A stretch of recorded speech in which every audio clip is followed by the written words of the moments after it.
Good afternoon, constellations of stars, especially to our senior high school learners who are with us in our FB Live. Welcome to Astral Academy Cyber School. We are still live in the Pitayo Tanggub and Astral Academy FB page.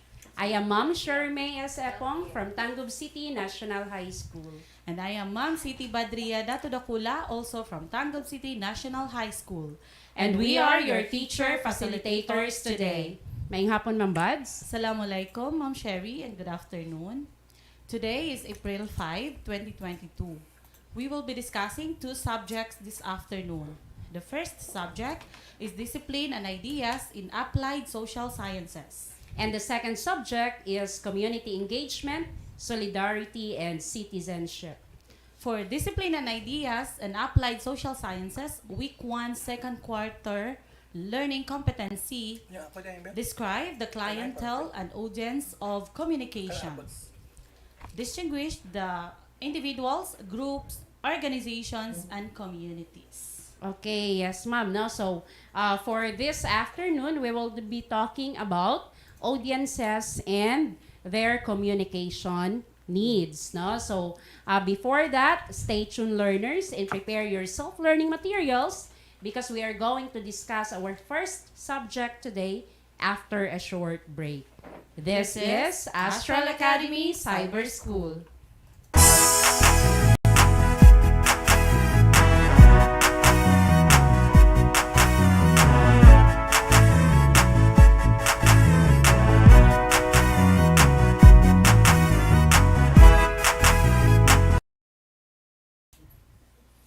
And we are back, still in Astral Academy Cyber School. Okay, Ma'am Sherry, to begin with our discussion for today, let us first know what is audiences all about.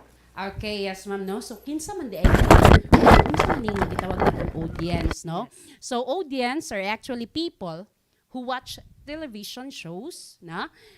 Read the news, watch a film, and they are comprised, of course, or they are considered as audience. So, what these groups of individuals have in common is their use of the particular medium and, of course, the content. No? So, the media sociologist Dennis McQuill has noted that an audience can be defined in different and overlapping ways. No? So, these are according to or by place, no? As in the audience of case of community newspaper. And then by people, as when media content appeals to a certain age, group, gender, political belief, or income category. So, by particular type of medium or channel that involves the audience of radio may differ from the audience sa TV, no? And then by the content of the message of the medium, so sometimes talk shows, na, or soap operas may have different audiences. And by time, it can be in daytime, pwede po siya prime time, or naapot tayo mga weekend audiences, especially katong mga working, ma'am. Yes, okay. So, when we say audience, it talks about people, of course. It talks about individuals. So you and I are considered, of course, as audience, di ba, Ma'am She? Yes. So individuals who engage in communication along the different levels of interpersonal and mass communications. So we do so for a variety of reasons. Mackwell, 1972, provided a typology of media-person interactions. So these are the diversion, its escape from routine of problems, emotional release. So parang they are watching TVs or they are listening the news para Yes. ma-divert ilahang mga problems, ganyan, 'di ba? So parang nahimo na siya as routine nila.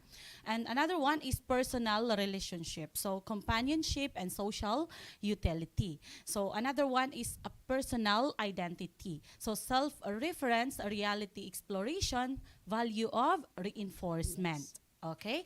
So last one is surveillance or information seeking. So gusto ra nila makakuha og mga balita. Yes. Okay. Okay, so napoy gikandak nga research, ma'am, no? According to the research findings, no, that among the gratification which audiences have derived from using the media are, so naa sila yung mga kumbaga satisfaction nga Yes. nakuha, no, from using the media. So Yes. unsa man ni sila? First, naatay information and education. So what are the informations nga ilang makuha through media, no? And of course, giunsa sila or unsa may ilang mga learnings from that. Yes. And then guidance and advice, no? Kay syempre natay makita sa media, it can be in TV or in radio na madungga nato nga pwede nila kuhaan, no? Yes. Pwede maka-guide sa ilaa. Makahatag og mga advices. Yes. Yes. And then diversion and relaxation, di ba? Naapoy mga panahon wherein mulantaw ta sa media Yes. or mulantaw ta sa TV wherein makarelax ta or Yes. ma-divert ang atong hunahuna from a stressful day. Yes. So pwede siya nato magamit, no? And then social contract. So this includes, of course, managing relations with others. It can be, pwede po nato diri ang conversation, no? The effect of conversation nato, identification with role models, no? Sharing of activity, vicarious companionship, no? And then the value reinforcement. Now, wherein, pwede po nato makuha, no? Through media. Yes. And then, aside from that, we also have cultural satisfaction, no? Especially if we are into with culture and arts, no? And then, emotional release. So, some of our stress, pwede nato ma-release or as an outlet, no? Dito sa pag-watch nato sa social media or sa media, pagpaminaw og radio, no? And then, we also have identity formation and confirmation, lifestyle expression, no? Security. It can also be sexual arousal, ma'am, Yes. no? Oh, yeah. And then, feeling time. So, those are, of course, the gratification or satisfaction nga pwede makuha sa mga audiences sa Yes. social media. So our audiences, it can be individuals, of course, and it can be groups or organizations. So they are all considered as audiences. So like individuals, organizations communicate with others for a variety of reasons. So experts on communication needs to organizations as follows. So to inform, of course, you may need to let interested parties know who you are, what you can do for them, what they can do to help you, or even just how to get in touch, okay? So another one is to build understanding or change behavior. So you may want to encourage others to think, act, or feel a certain way. To stop smoking, for example, a self-interest or person's imagination. So to resolve conflict or prevent misunderstandings. Even a small misunderstanding can create problems for your organization. So you can ensure good communications by paying attention to their needs and getting to know them. Okay, so to present a point of view or project an image. So often, this is all you need to do to accomplish your goal. Okay, to lower barriers between groups and individuals. So these barriers may range from information overload to suspicion and prejudice. Okay. Okay, yes, ma'am. No, so among the wide variety of communication media, ma'am, no, which of course organizations can use to fulfill this communication needs are, it can be on paid advertising, ma'am, no? Pwede po siya sa print, no? Newspapers, magazines, no? Good for conveying details, of course, no? Makita nato dira natay mga advertisement about a certain product. It can also be through radio, no? Effective if carefully targeted. Kay syempre, direct nga madunggan manggod sa audience kung unsay mga gipang advertise na mga produkto, no? Yes. And then sa television pod, of course, it is effective in reaching broad target audiences. No, kay ang nag-broadcast, of course, makita it can be nationwide, local, or national. No, outdoor, good for mobile audiences. It can also be through transit ads. No, good for urban audiences, and pwede pod sa mall display, wherein sa mga consumer ang atong gitarget. So, paid advertising.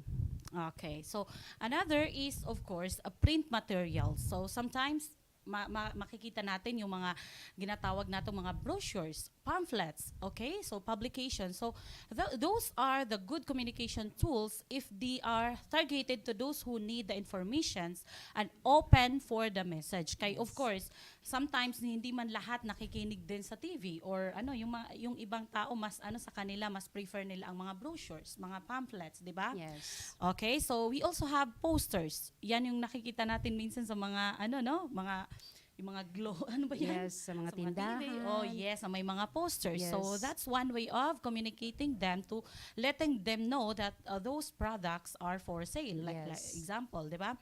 So it is highly visible for along ano, yung mga billboards. Yes. Actually that is belongs to posters, no? So newsletters, okay? So another one is annual report. Yes. Okay, so those are another way of Mga print communication. materials, Yes, ma'am, no? print materials. Okay, so we also have media relations, no? This is actually an indirect communication, ma'am. Yes. So in the media relation man good, it can develop regular contact with journalists, no? And then mailing list, of course, it must be well maintained. Yes. And then it can also have this one-on-one interviews, no, with the media. And then meeting with the editorial boards, no? And then there's what we call news releases. It can be through print, no? Or kung naatay news releases, we also have electronic releases, no? So kung naatay print, naapo tay video, or it can Yes. be in audio, no? And then news conferences, talk shows, no? Information kits, and then letters to the editor, issue spokesperson, in which it having someone no available to speak about an issue, or it can be announcement no through a spokesperson. And then we also have part pud ana ang feature articles, or it can Yes. be ma-post siya. It's because again, we have the internet na anatay website posting. Yes. So, okay. So, we also have public service announcement. So, saan yan makita? Of course, we have our cable television. So, diha na ang mga anchors nato, mga newscasters. Yeah. And then, community relations, direct mail, pwede rin yan. Of course, public speaking.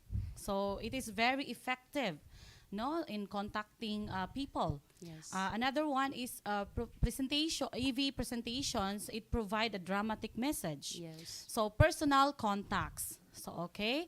So, public meetings. Isa rin yan sa way. Site tours. No? Yes. And then, educational opportunities. Okay. Okay, so that is for public service, ma'am, Yes. no? So we also have this government relations, ma'am, no? So regular contact with key officials, no? Especially atong mga government official nga naatay communication or contact sa ilaa. Yes. Add government officials, no? Offices to your mailing list.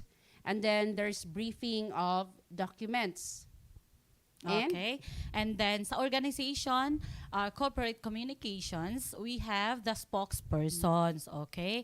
We also have these speeches, and then on special events, sa displays, it can be a trade shows or a special clients group meetings, and annual and other reports, annual meetings. Ito siya parang makikita natin to. It is visible sa face-to-face yan siya, no? yes. Yung mga ganyan din na ano. Okay, so we also have internal communication. So actually, this communication happens within the organization, ma'am. No, Yes. so example, meetings. No, meetings among the employees or Employees. members of the organization. It can be na issuance of newsletters, no, employee annual report. And then dira na pud makita nato unsa nay mga development sa company or sa organization. Information in pay envelopes, no? And then letters sent to employees' home, and then bulletin boards, no? Wherein naa dito ang mga announcement. Yes. It can also be through emails or electronic mail messages, and then employee special event wherein na ay mga announcement. Yes. Okay, so that is for our week 1, no? Sa quarter 2, second quarter na Yes, takaron sa nga. discipline and ideas in applied social Yes. sciences. Yeah, so again, learners, no, at the back of your SLM, no, for DIAS or Discipline and Ideas in the Applied Social Sciences, na amoy first activity. Yes. Okay, so your activity is analyze your own communication activities or those of other people as follows. So you have their questions, no? Number 1, why do I listen to radio? Anong Yeah. maminaw man ka Maminaw sa man mo. radyo? Yes. Napabaitig paminaw sa radyo? Of course, kay natay Na- programa sa radyo. And then, why do my mother or your parent, no, watch television? Yes. And then, why do my classmates use Facebook? Facebooks. Okay, so give your answer using the graphic organizer, no? So, naay graphic organizer nga makita sa inyo ilang ang SLMs. Yes. So prepare one organizer for each item. So above, identify a maximum of 4 reasons na nganong nagamit mo ana, and expand the organizer by indicating an example of the communication activity. So for instance, na title of TV program that satisfies the need or provides gratification, position this activity around the need circle. Okay. So I think that's all for our discipline and ideas in social sciences. So more discussions when we return. This is Astral Academy Cyber School.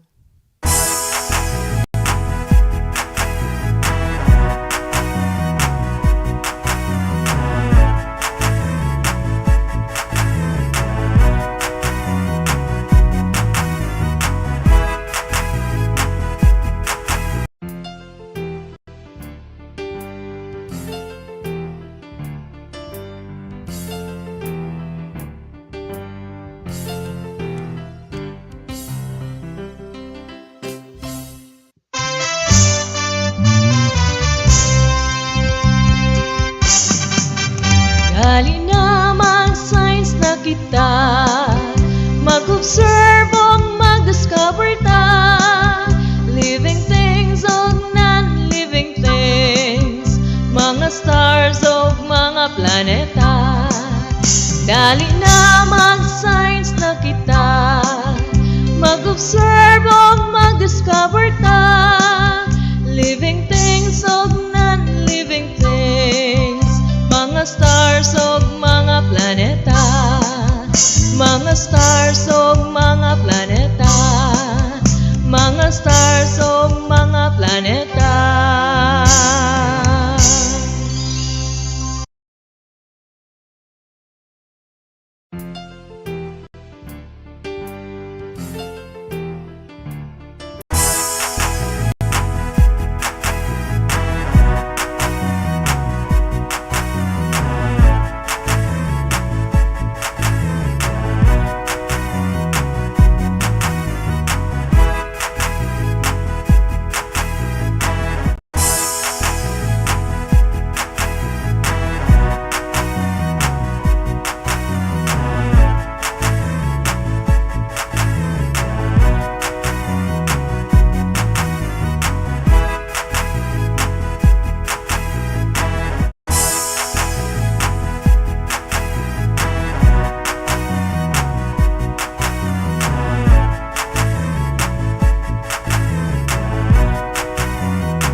And we are back, still here in Astral Academy Cyber School. We are still live in DepEd Tayo Tanggub and Astral Academy FB page and YouTube channel. So again, learners, now welcome to our first lesson sa second quarter of our subject in community engagement, solidarity, and citizenship. So for this week's competency is explain the core values of community action, particularly the human rights, social equity, gender equality, and participatory development.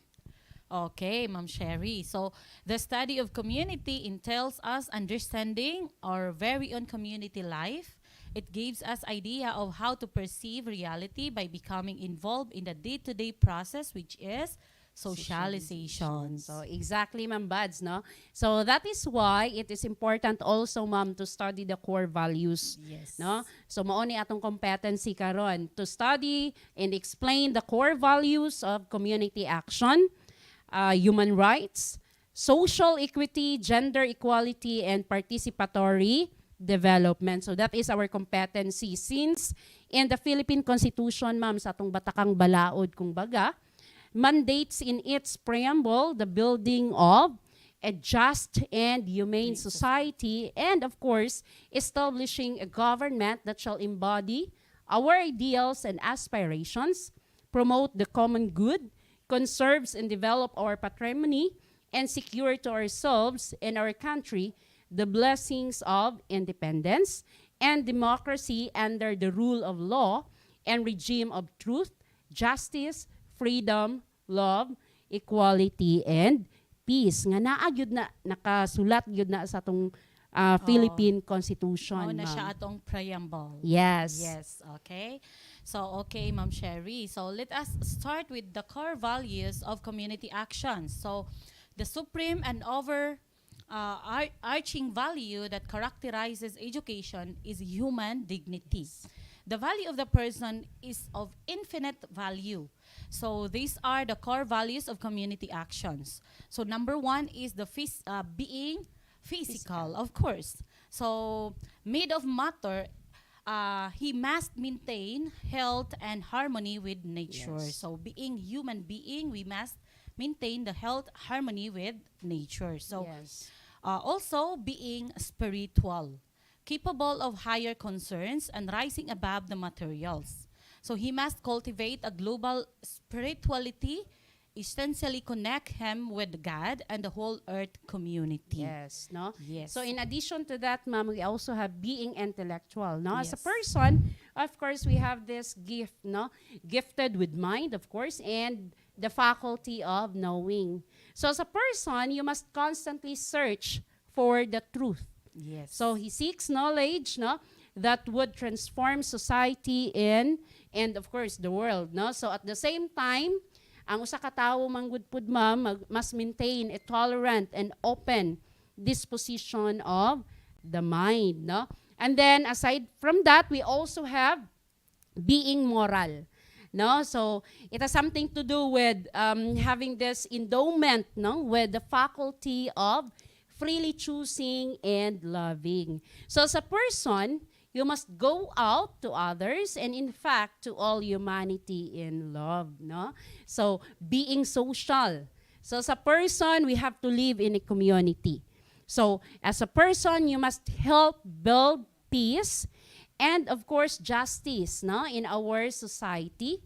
Dili gyud ta pwede kitay hinungdan sa kagubot Yes. through the pursuit of family solidarity as well as of the common good and well-being of the larger society. So as a person also, we have to cultivate respect for human rights and activate non-violence. So that is for being social. Okay. So, another one is being economic, bound to concern productions and consumption. So, we must help achieve the goal or human sustainable development for the community. Okay. Another one is being political. So, it relating to the conduct of political affairs within the nation and the world. We must also cultivate his sense of nationalism and globalism. For the former, love of our country and national unity are foremost concerns, while for the latter, global solidarity and peace are the fundamental goals. Okay. Okay, so yes ma'am, now so the foregoing kato atong dimension kaganiha ma'am, Yes. those are actually values, no, about the person as self. Indeed, of course, the human being must achieve integral self-development, no, kay by cultivating his human faculties, of course, to the fullest possible. So however, again, these values are actualized in society. Okay, so let's proceed to human rights, Ma'am Sherry. So, human rights, ani sa ato ang constitutions Yes. and Article 3, right, Ma'am Yes. Sherry? Okay, so human rights are inherent to all human beings. So, regardless of race, sex, nationality, ethnicity, language, religion, or any other status, human rights include the right to life and liberty, freedom from slavery and tortures, freedom of opinion and expression, the right to work and educations, and many more. So everyone is entitled for these rights without discrimination. Yes. So as it written in our constitution, yan yung section 1, no? Yes, ma'am. No, yes, Ma'am Sherry. Uh, No person shall be deprived of life, liberty. liberty, property without due process of law, Yes. nor any person shall deny the equal protection of the law. Yes, that is Yes. also stipulated. That In is the- in the Article 3, the bill, Section 1 and the Yes. Bill of Rights of the Philippine Constitutions, Constitution. Okay, so human rights are legal rights actually, Yes. ma'am, no? Safely enshrined in the Universal Declaration of Human Rights, various human rights covenants, no? It can also be seen in the conventions, Yes. no? Treaties, declarations. It can also be in the regional charters, no? National constitutions, and of course, sa atong balaod. So human rights are rights that are inherent. Inherent siya to protect the dignity of a human being. Yes. They provide the values, principles, and standards that are essential to safeguard, of course, the human dignity. No, our dignity as a human being. Yes. And nature as human beings. Hence, the right to be human. Human, yes. So we also have the social equity. So equity is a fairness, vis-a-vis equality. Social equity is concerned with the justice and fairness of social policy. So since the 1960s, the concept of social equity has been used in a variety of institutional contexts. So including education and public administrations, the concept of social equity can be traced back to the works of Aristotle and Plato. Equity in old societies involved the role of public administrators who are responsible for ensuring the social, taking into account historical and current inequalities among groups. So fairness is dependent on the social and historical content. So fairness and social equity is very important Yes. as in our society, of course. Patas, pagkapatas. Patas, ma'am. kailangan walang mahirap, walang mayaman. Yes. Yes. So in line also with the first core value, which is the Yes, human rights. human ma'am, rights, no? of course. Okay, so next we also have the next core value is gender equality. Okay, so it has something to do with the equal valuing of the rules of women and men. So it works to overcome the barriers of stereotypes and of course prejudices, no, because of equal conditions for realizing their full human rights and of course potential to contribute to national, political, economic, social, and cultural development. So gender equality is also known as sexual equality. Or gitawag po ni nato siya, ma'am, as equality of the sexes. No? So it has something to do with the equal ease of access to resources and opportunities regardless of gender, including economic participation and of course decision making, no? State of valuing different behaviors, aspirations, and of course the needs equally regardless of gender. That is why in organization, in the government service, wala na ning kuan kanang lalaki ni siya, babae. yes, kitagaan nag equal opportunity Equal jud ang siya. babae ug Lalaki. lalaki. And there's what we call awareness na Yes. nga gi-provide, no, para ma-avoid ang gitawag natong discrimination sa mga sa sexes or sa Yes. gender.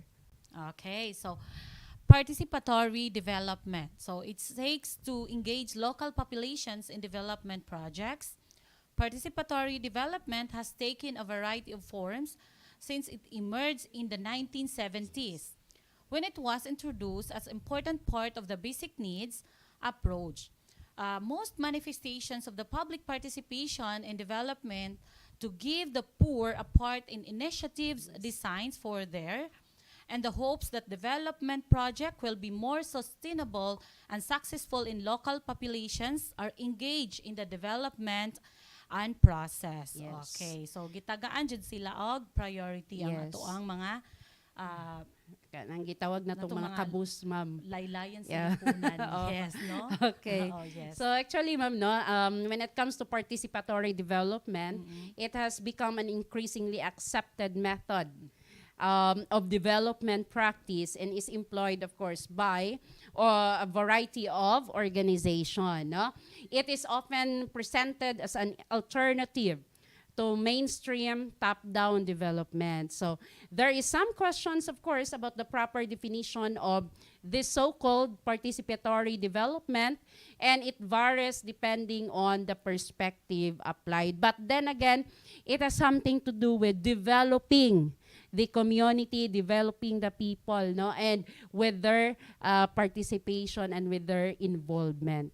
Okay. And the last one is empowerment, Ma'am Sherry.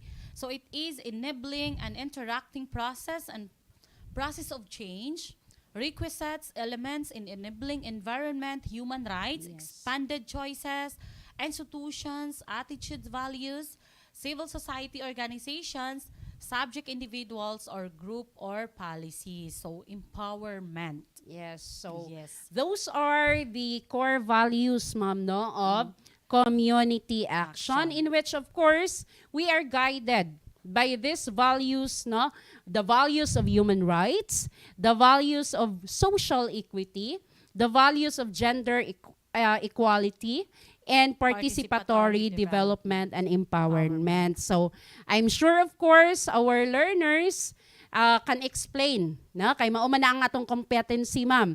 Maka-explain na siya sa core values of community action, kaning human rights, Yes. social equity, gender equality, participatory development, and empowerment. So, learners, please check your activity 1 sa inyong SLM.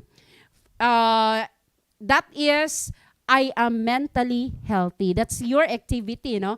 So, based on our discussion, answer the questions, no, in your activity. You can utilize, of course, this space provided sa inyong activity sheet. Okay, Okay. so fill in the K and W columns before the lesson. So fill in the L column after the lesson.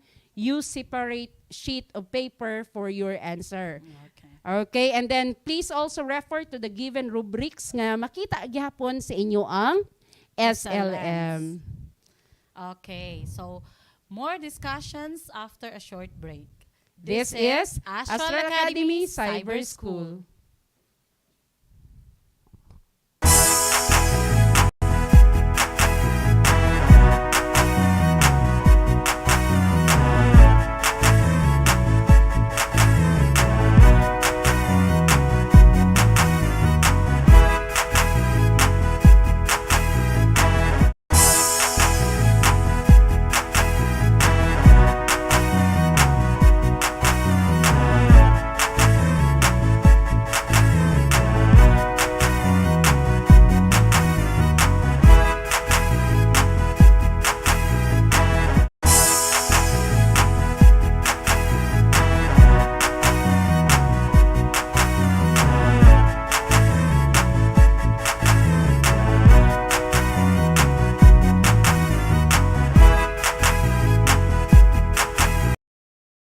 And we are back, still here in Astral Academy Cyber School.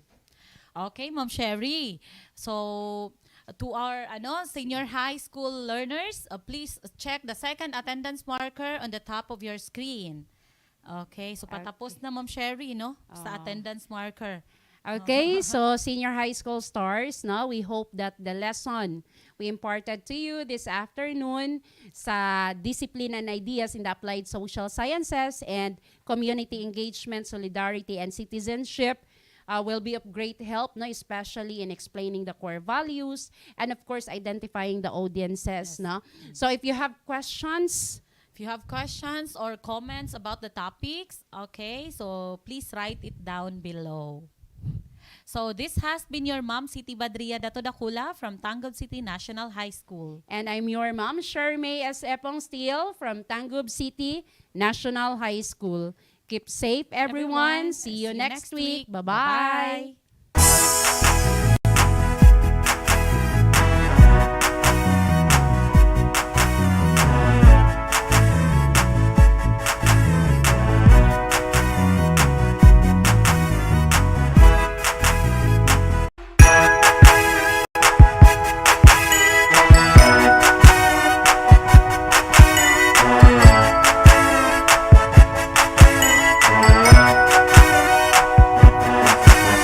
Tayo, tayo na. Buksan ang mga radyo, lina at matuto sa mga aral sa mundo. Tayo, tayo na. Tumutok na sa TV, mag-aral ng maigi to get the lessons easily. It's tangkop, tangkop, tangkop time. We learn all things, it's very fine, masaya. Tutok na. It's tangkop, tangkop, tangkop time. We learn all things, it's very fine, masaya. Tutok na.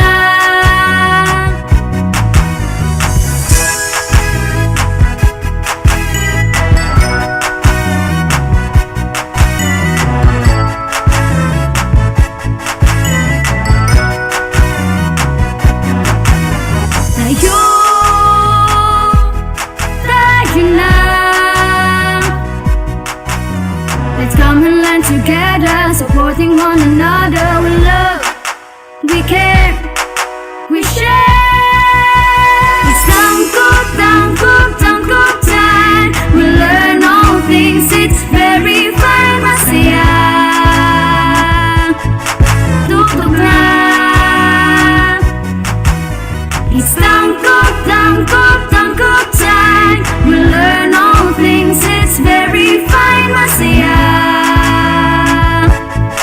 Tutok na. It's tangkop, tangkop, tangkop time. We learn all things, it's very fine, masaya. Tutok na.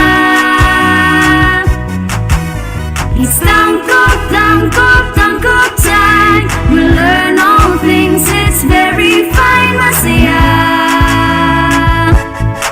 Tutok na.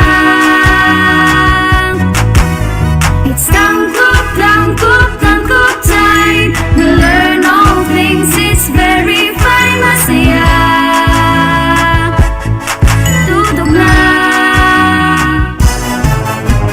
Tangkop, tangkop time.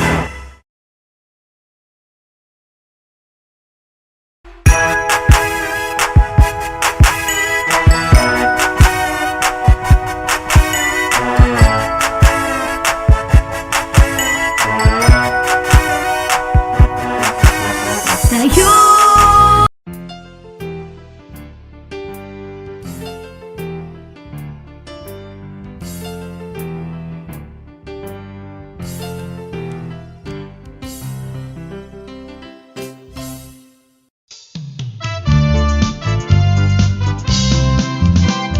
Sa duha tulo, upat lima unom, ang mati ay sayon.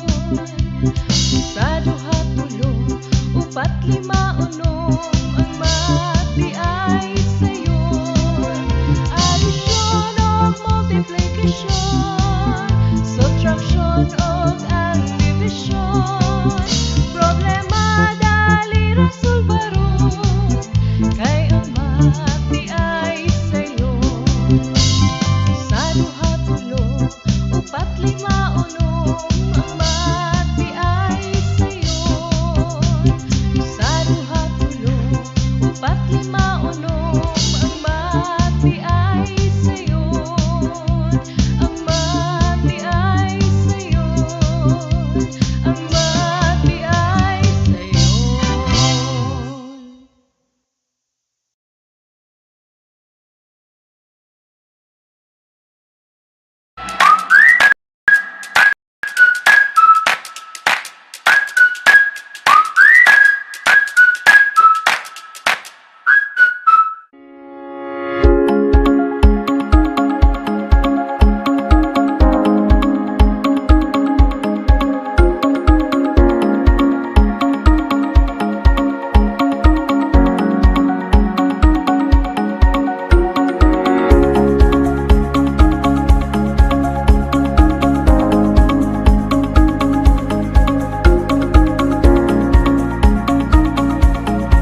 back mga grade 7 mathematics. Today is another brand new day to learn another lesson in mathematics. Dito sa nag-isang programa nyo, ang Tangko. We learn all things, ang saya. Ready na ba kayo? Hooray! Now, let us begin. In our previous episode, we derived relationships of adjacent angles, linear pairs, parallel lines, and perpendicular lines.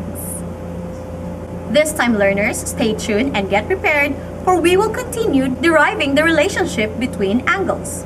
But this time, it would be the relationship among angles formed by parallel lines cut by a transversal. Before identifying the relationships among angles formed by parallel lines cut by a transversal, let us know first the kinds of angles formed when parallel lines cut by a transversal. From the given figure, line MN and line RS are parallel lines. The line XY cuts line MN and line RS at distinct points.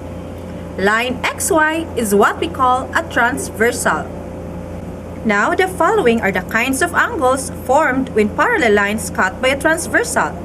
First, we have interior angles. When we say interior angles, these are angles formed between the two parallel lines cut by a transversal. Note, if two parallel lines are cut by a transversal, then there are four interior angles formed.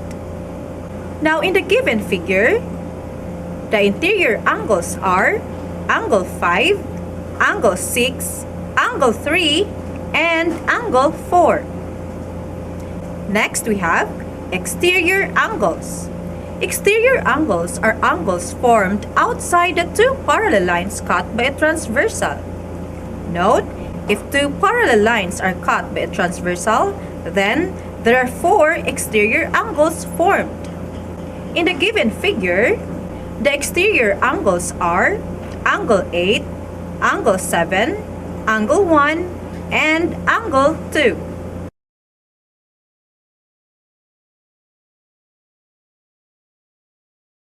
Do you know that the interior and the exterior angles can be paired?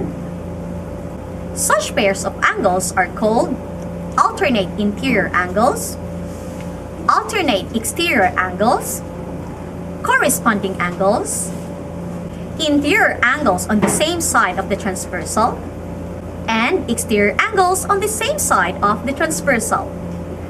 These pairs are related to each other. Now, let us discuss such relations. Alternate interior angles. Two interior angles which are not adjacent and on the opposite side of the transversal. Note that if two parallel lines are cut by a transversal, then there are two pairs of alternate interior angles formed. Using this figure, line MN is parallel to line RS, cut by a transversal XY. In this case, the pair of alternate interior angles are angle 6 and angle 3, and angle 5 and angle 4. Alternate exterior angles. Two exterior angles which are not adjacent and on the opposite side of the transversal. Note that there are two pairs of alternate exterior angles formed. On this figure, the pairs of alternate exterior angles are angle 7 and angle 1, and angle 8 and angle 2. Corresponding angles. Pair of interior and exterior angles which are not adjacent and on the same side of the transversal. Note that there are four pairs of corresponding angles formed. On this same figure, the pairs of corresponding angles are angle 8 and angle 3, angle 7 and angle 4, angle 5 and angle 1, and angle 6 and angle 2. Interior angles on the same side of the transversal. Pair of consecutive interior angles on the same side of the transversal. Note that there are two pairs of interior angles on the same side of the transversal formed. On the same figure, the pair of interior angles angles on the same side of the transversal are angle 5 and angle 3, angle 6 and angle 4. Exterior angles on the same side of the transversal. Pair of consecutive exterior angles on the same side of the transversal. Note that there are two pairs of exterior angles on the same side of the transversal formed. On the same figure, the pairs of exterior angles on the same side of the transversal are angle 8 and angle 1, and angle 7 and angle 2.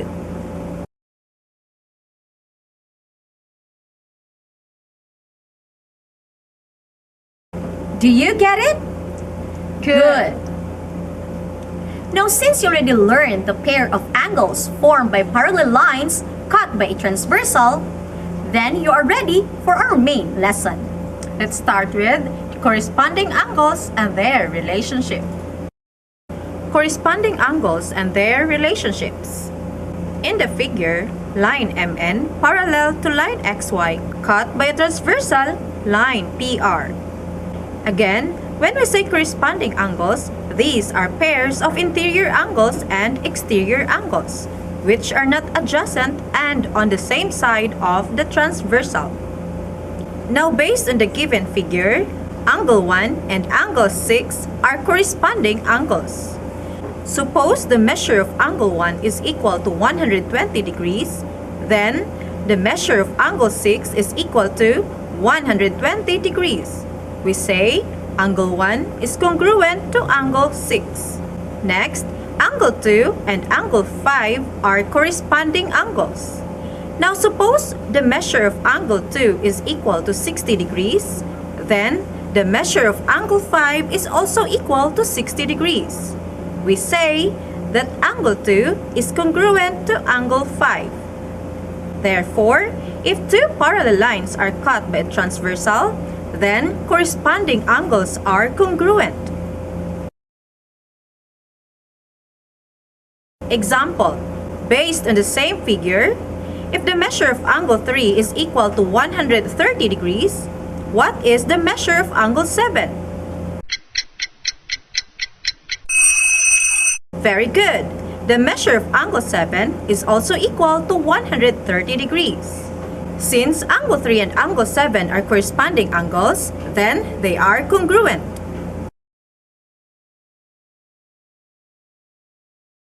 Now, let us have alternate interior angles and alternate exterior angles and their relationships. Given this figure, MN is parallel to line XY, cut by transversal line PR. By the given figure, angle 6 is congruent to angle 1 because they are corresponding angles. Another is angle 1 is congruent to angle 3 because they are vertical angles. Now, since angle 6 is congruent to angle 1 and angle 1 is congruent to angle 3, by substituting angle 1 with angle 3, we have angle 6 is also congruent to angle 3. Angle 6 and angle 3 are called alternate interior angles. Therefore, alternate interior angles are congruent. Another is angle 1 is congruent to angle 6 because they are corresponding angles. Angle 6 is also congruent to angle 7 because they are vertical angles. Now, since angle 1 is congruent to angle 6 and angle 6 is congruent to angle 7, by substituting angle 6 with angle 7, we could say that angle 1 is also congruent to angle 7. Angle 1 and angle 7 are called alternate exterior angles. Therefore, alternate exterior angles are congruent. Hence, if two or more parallel lines are cut by a transversal, then alternate interior angles and alternate exterior angles are congruent. Now, let us have examples. On the given figure, MN is parallel to XY, cut by transversal line PR. Find the measure of the following. First, if measure of angle 4 is equal to 80 degrees, what is the measure of angle 5? Very good. The measure of angle 5 is equal to 80 degrees. The reason? Since angle 4 and angle 5 are alternate interior angles, then they are congruent. Now, if the measure of angle 8 is equal to 55 degrees, what is the measure of angle 2? You are right. Measure of angle 2 is also equal to 55 degrees. The reason is, since angle 2 and angle 8 are alternate exterior angles, then they are congruent.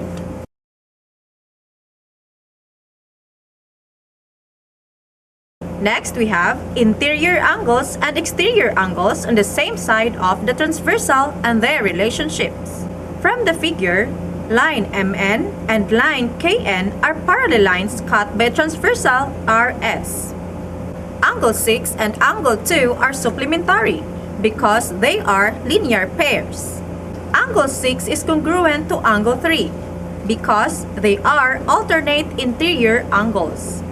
Since angle 6 and angle 2 are supplementary and angle 6 is congruent to angle 3, now by substituting angle 6 with angle 3, so angle 3 and angle 2 are supplementary. Angle 3 and angle 2 are called interior angles on the same side of the transversal. Therefore, interior angles on the same side of the transversal are supplementary. Another, angle 1 and angle 5 are supplementary because they are linear pairs. Angle 5 is congruent to angle 4 because they are alternate exterior angles. Now, since angle 1 and angle 5 are supplementary and angle 5 is congruent to angle 4, now by substituting angle 5 with angle 4, so angle 1 and angle 4 are supplementary. Angle 1 and angle 4 are called exterior angles on the same side of the transversal. Therefore, exterior angles on the same side of the transversal are supplementary. Thus, if two parallel lines are cut by a transversal, then pair of interior angles and a pair of exterior angles on the same side of the transversal are supplementary. Examples. Using the same figure, find the measure of the following. If the measure of angle 6 is equal to 120 degrees, what is the measure of angle 7? Very good.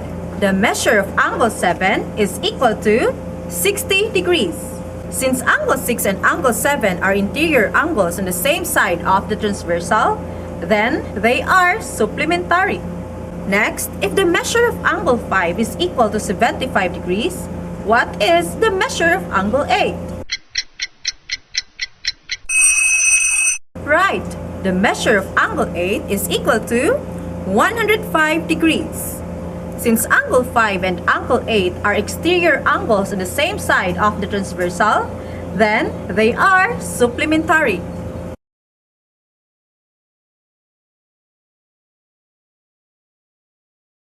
Complicated? No! Now, since we are done deriving the relationships of angles formed by parallel lines cut by transversal, then it's time to get your activity sheet in this lesson and answer the given activities. Let us read the directions. Activity A. Identify me. Identify the kinds or pairs of angles based on the given figure. Write your answers on the second column.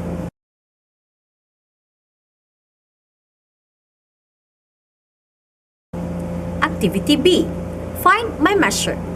Based on the given figure, find the measure of the following angles.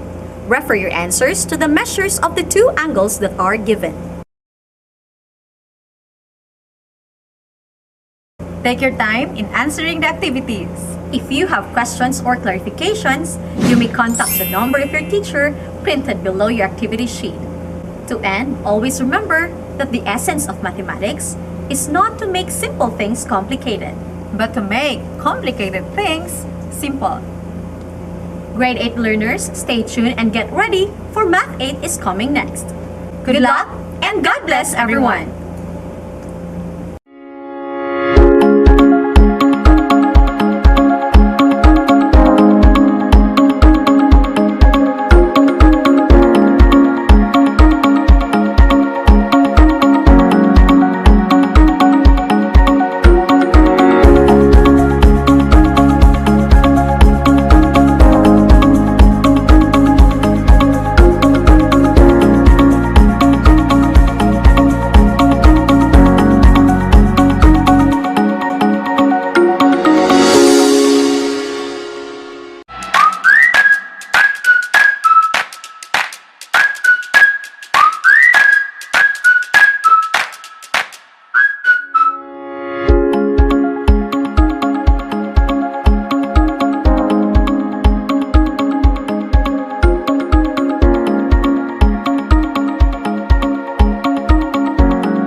Welcome back mga grade 8 Mathematics! Today is another brand new day to learn another lesson in mathematics.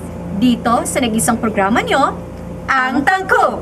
We learn all things ang saya! Ready na ba kayo? Hooray! Now, let us begin. Last episode, we have learned to apply the triangle congruence in constructing perpendicular lines. This time, learners, we will learn another lesson about triangle congruence. And this is all about applying triangle congruence to construct angle bisector. But first, let us define angle bisector. Angle bisector is a line that splits an angle into two equal angles. Bisect means to divide into two equal parts. In this case, considering this figure, the distance from a point to a line is the length of the perpendicular segment from the point to the line. Ray AD is the bisector of angle CAB. Now, if you measure the lengths of the perpendicular segments from D to the two sides of the angle, you will find that the lengths are equal. So, D or point D is equidistant from the sides.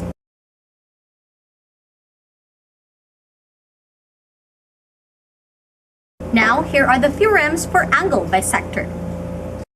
Angle bisector theorem. If a point is on the bisector of an angle, then it is equidistant from the sides of the angle. On this figure, point P is the equidistant from sides XY and side ZY. YP is the angle bisector of angle XYZ. Thus, XP is congruent to ZP. Converse of the angle bisector theorem. If a point in the interior of an angle is equidistant from the sides of the angle, then it is on the bisector of the angle. Example, on this figure, XP is equal to ZP. Thus, angle XYP is congruent to angle PYZ. And YP is the angle bisector of angle XYZ.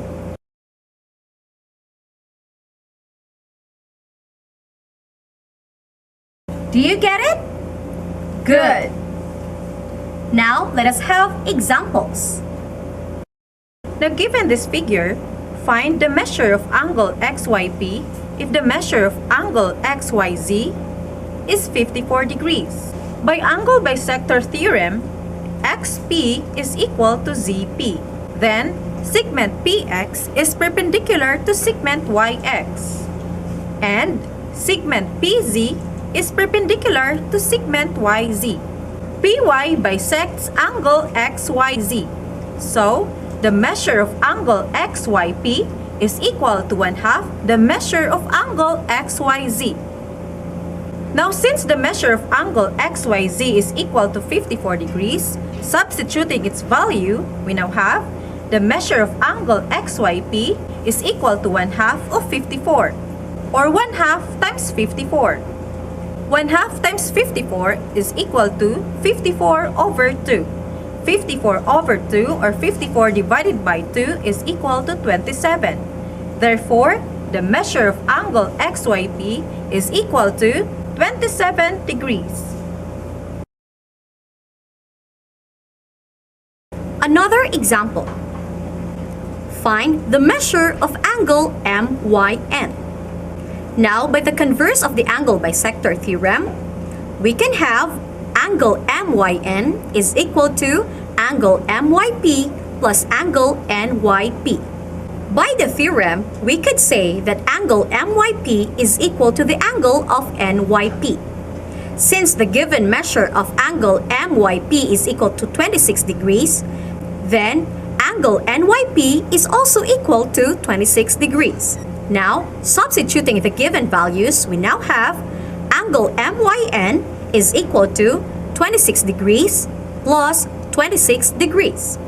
26 plus 26 is equal to 52. Therefore, angle MYN is equal to 52 degrees.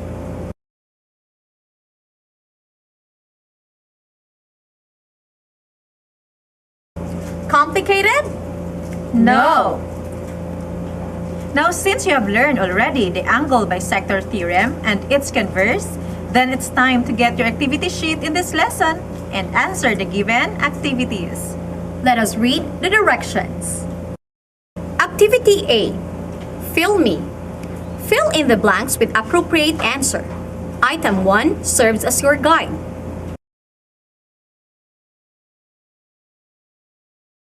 Activity B. Given the diagram below, answer the following questions.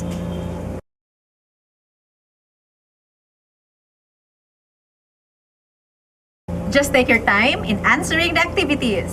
If you have questions or clarifications, you may contact the number of your teacher printed below your activity sheet. To end, always remember that learning is a treasure that will follow its owner everywhere. So, education must continue. Grade 9 learners, stay tuned and get ready for Math 9 is coming next. Good luck and God bless everyone!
Welcome back mga grade 9 Mathenics. Today is another brand new day to learn another lesson in mathematics. Dito sa nag-isang programa nyo, Ang Tangko! We learn all things ang saya! Ready na ba kayo? hooray! Now, let us begin. In our previous episode, you have learned the properties and theorems on parallelograms, trapezoids, and kites.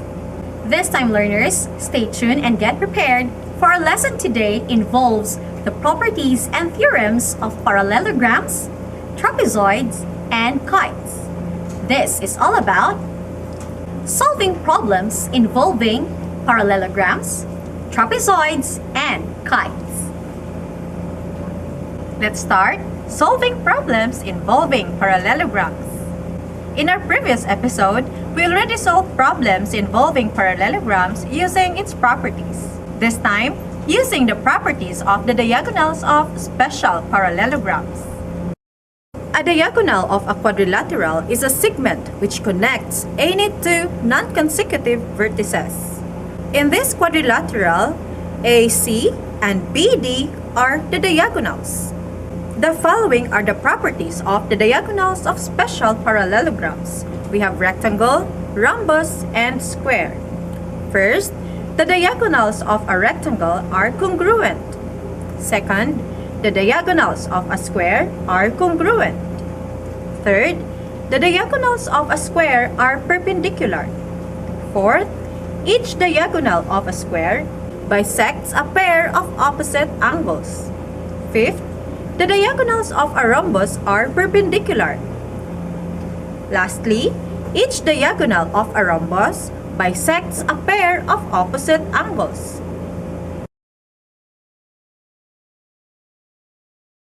Now, let's solve this given problem. This figure is a rectangle. If the diagonal LV is equal to 2x, the diagonal OE is equal to 12 cm, find the value of x. We know that the diagonals of a rectangle are congruent. Hence, segment LV is congruent to segment OE. Then, segment LV is equal to segment OE, since congruent segments have equal lengths. Next, substitute 2x for LV and 12 for OE. We now have 2x is equal to 12. Next, to solve for x, we apply MPE or multiplication property of equality. We multiply both sides by 1/2. We now have 1/2 times 2x is equal to 12 times 1/2. Simplify. 1/2 times 2x is equal to x. 12 times 1/2 is equal to 6. We now have x is equal to 6. Therefore, the value of x is equal to 6 centimeters.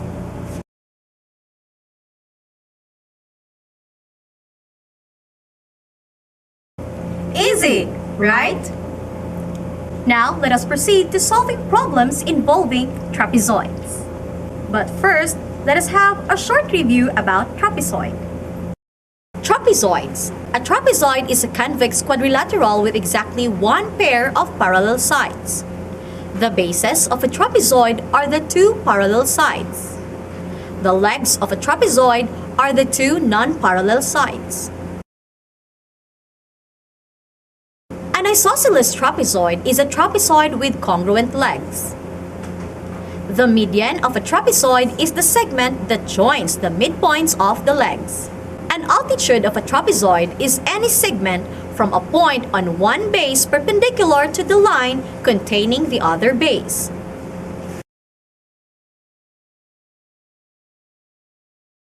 Last episode, we already proved the different theorems of a trapezoids. Now, let us apply these theorems in solving problems involving trapezoids. Theorem 6. The median of a trapezoid is parallel to each base and its length is 1/2 the sum of the lengths of the bases. Theorem 7. The base angles of an isosceles trapezoid are congruent. Theorem 8.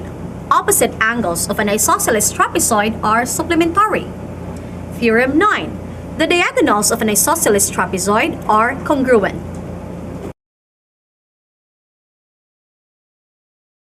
Now, let us have an example. ABCD is a trapezoid with median EF. If DC is equal to x plus 5, EF is equal to 2x plus 1, and AB is equal to 4x minus 10, find EF. First, let us have the formula. Applying theorem 6, that the median of a trapezoid is parallel to each base and its length is 1/2 the sum of the lengths of the bases. So in this figure, we can have EF is equal to 1/2 the sum of AB and DC. Now, let us substitute the given values of EF, AB, and DC into the formula. Then solve for x. EF is equal to 2x plus 1. AB is equal to 4x minus 10. And DC is equal to x plus 5. So we now have 2x plus 1 is equal to 1/2 of 4x minus 10 plus x plus 5. Now getting the sum of AB and DC, we now combine like terms. 4x plus x is equal to 5x. Negative 10 plus 5 is equal to negative 5. So we now have 2x plus 1 is equal to 1/2 of 5x minus 5. Applying the MPE or the multiplication property of equality, we now multiply both sides of the equation by 2. So we now have 2 times 2x plus 1 is equal to 1/2 times 5x minus 5 times 2. Simplifying, we now have 2 multiplied by 2x plus 1 is equal to 4x plus 2. 1/2 times 5x minus 5 multiplied by 2 is equal to 5x minus 5. So we now have 4x plus 2 is equal to 5x minus 5. To simplify, let us apply the subtraction property of equality. We now subtract both sides of the equation by negative 5x. So we now have 4x plus 2 minus 5x is equal to 5x minus 5 minus 5x. Combining like terms, 4x minus 5x is equal to negative x. 5x minus 5x is equal to 0. So we now have negative x plus 2 is equal to negative 5. Now to solve for x, another subtraction property of equality be applied. We now subtract both sides of the equation by negative 2. So we now have negative x plus 2 minus 2 is equal to negative 5 minus 2. Combining like terms, 2 minus 2 is equal to 0. Negative 5 minus 2 is equal to negative 7. So we now have negative x is equal to negative 7. Making the variable x positive, we now use multiplication property of equality. We multiply both sides of the equation by negative 1. Negative times negative is equal to positive. So therefore, we now have x is equal to positive 7. Now to solve for the value of EF, we now substitute the value of x, which is 7, to the expression. EF is equal to 2x plus 1. Substituting, we now have EF is equal to 2 times 7 plus 1. 2 times 7 is equal to 14. So we now have EF is equal to 14 plus 1. 14 plus 1 is equal to 15. Therefore, the length of EF is equal to 15.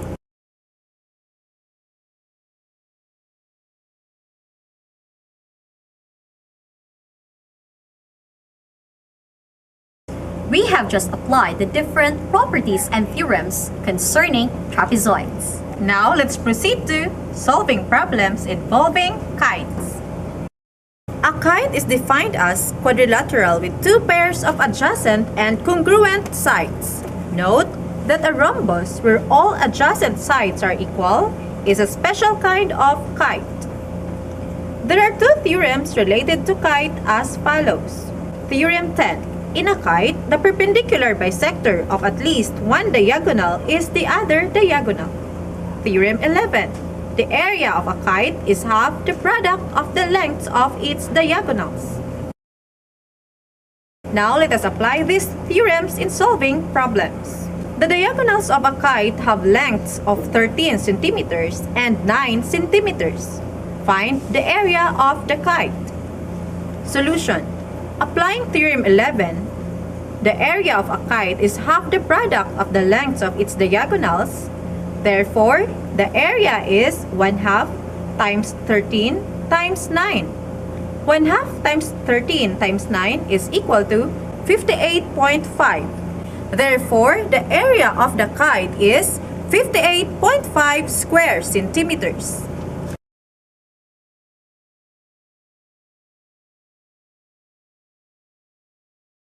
Complicated? No! Now, since you already learned how to solve problems involving parallelograms, trapezoids, and kites, then it's time to get your activity sheet in this lesson and answer the given activity. Let us read the directions. Find my measure. Answer the following problems below. Show your solutions.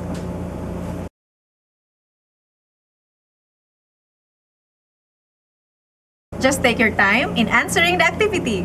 If you have questions or clarifications, you may contact the number of your teacher printed below your activity sheet. To end, always remember that the only way to learn mathematics Is to do mathematics. Grade 10 learners, stay tuned and get ready for Math 10 is coming next. Good luck and God bless everyone!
back mga grade 10 Mathenics! Today is another brand new day to learn another lesson in mathematics. Dito sa nag-isang programa nyo, Ang Tangkog!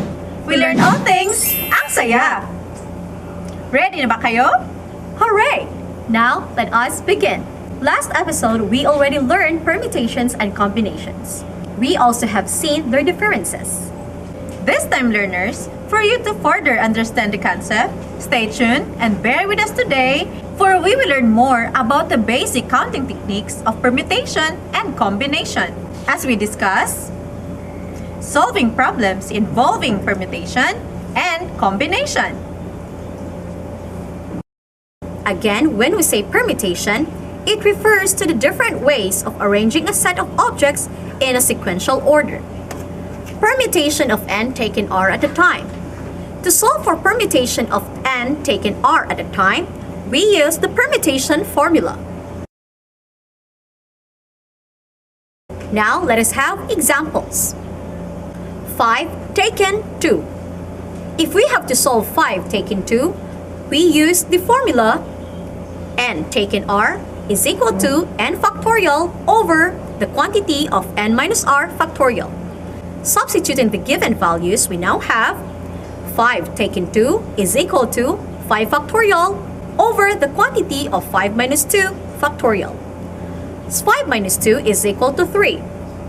So we now have 5 factorial over 3 factorial. We know that 5 factorial is equal to 5 times 4 times 3 times 2 times 1. And 3 factorial is equal to 3 times 2 times 1.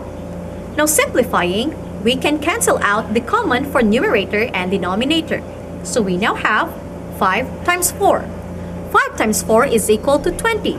So therefore, 5 taken 2 is equal to 20.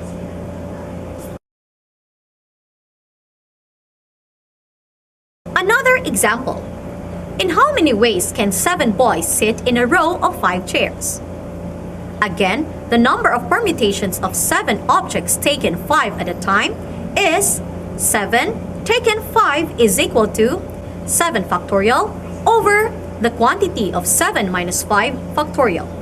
7 minus 5 is equal to 2, so we now have 7 factorial over 2 factorial. 7 factorial can be written as 7 times 6 times 5 times 4 times 3 times 2 times 1. And 2 factorial is equal to 2 times 1. Now simplifying, we can cancel out common for numerator and denominator. So we now have 7 times 6 times 5 times 4 times 3. Multiplying these, we can have the product 2,520. Therefore, 7 boys can sit in a row of 5 chairs in 2,520 ways.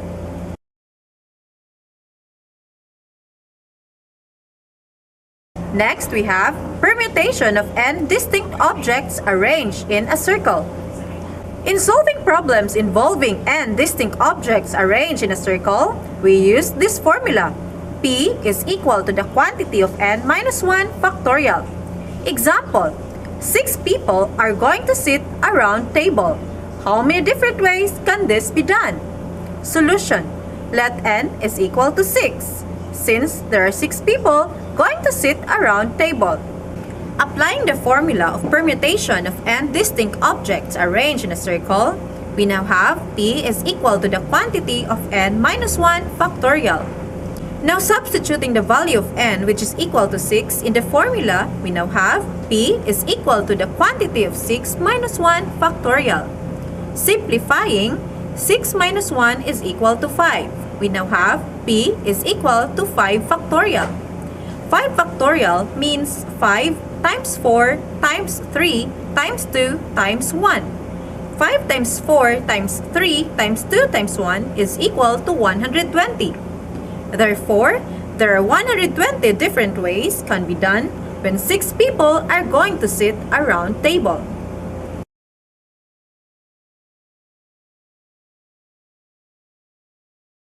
Distinguishable permutations. Distinguishable permutations are problems related to real-life situations with repeated symbols and restrictions or special conditions.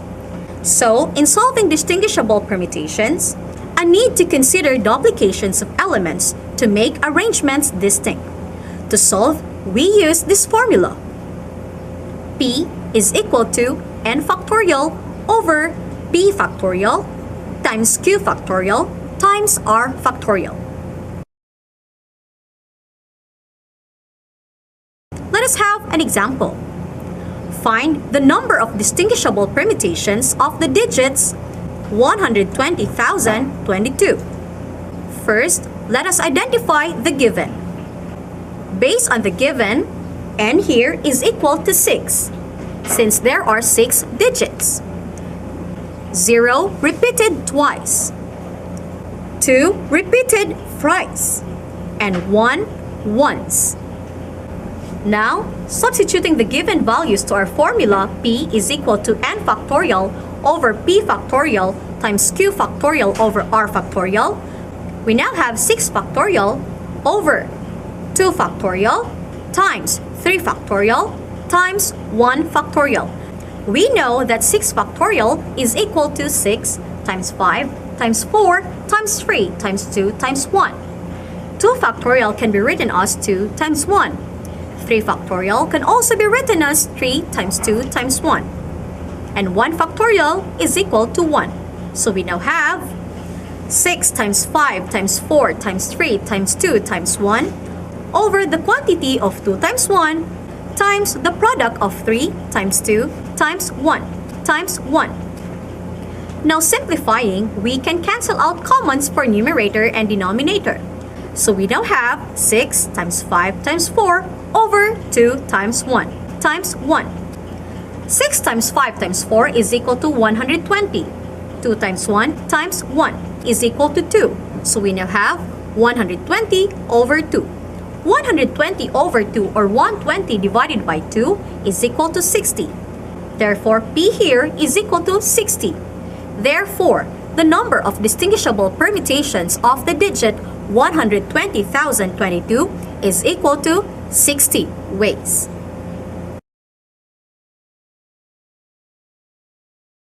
Do you get it? Good! Now, let's proceed to combinations. Again, when we say combination, it refers to several ways of choosing items from a large set of objects, such that their order does not matter. Now, solving problems involving combination of n objects taken are, we use the formula.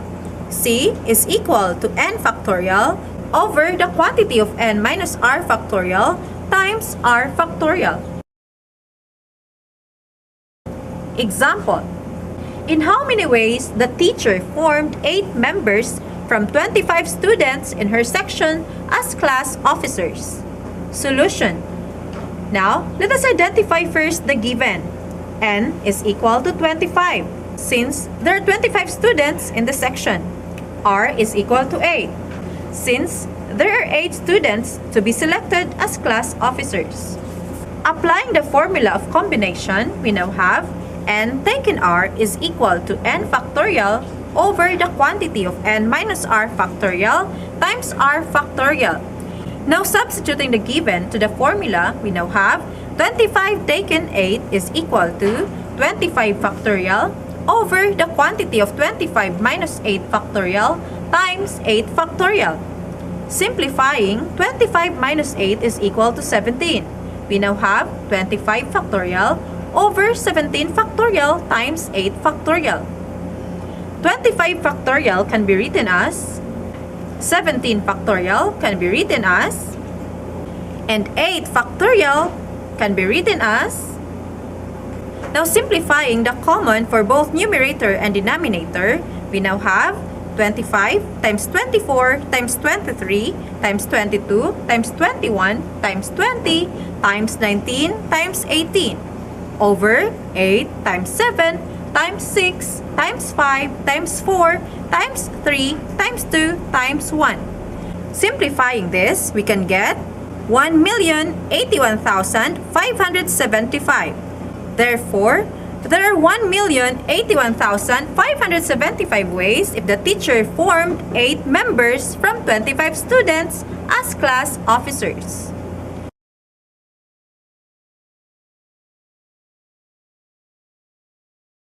complicated? No. Now, since you already learned how to solve problems involving permutations and combinations, then it's time to get your activity sheet in this lesson and answer the given activities. Let us read the directions. Activity A. Apply your skills in answering the given problems. Activity B. Evaluate the following using circular permutation.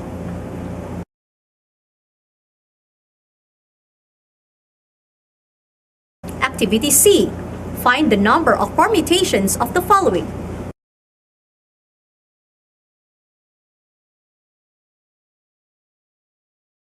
Activity D. Evaluate the following using the combination formula.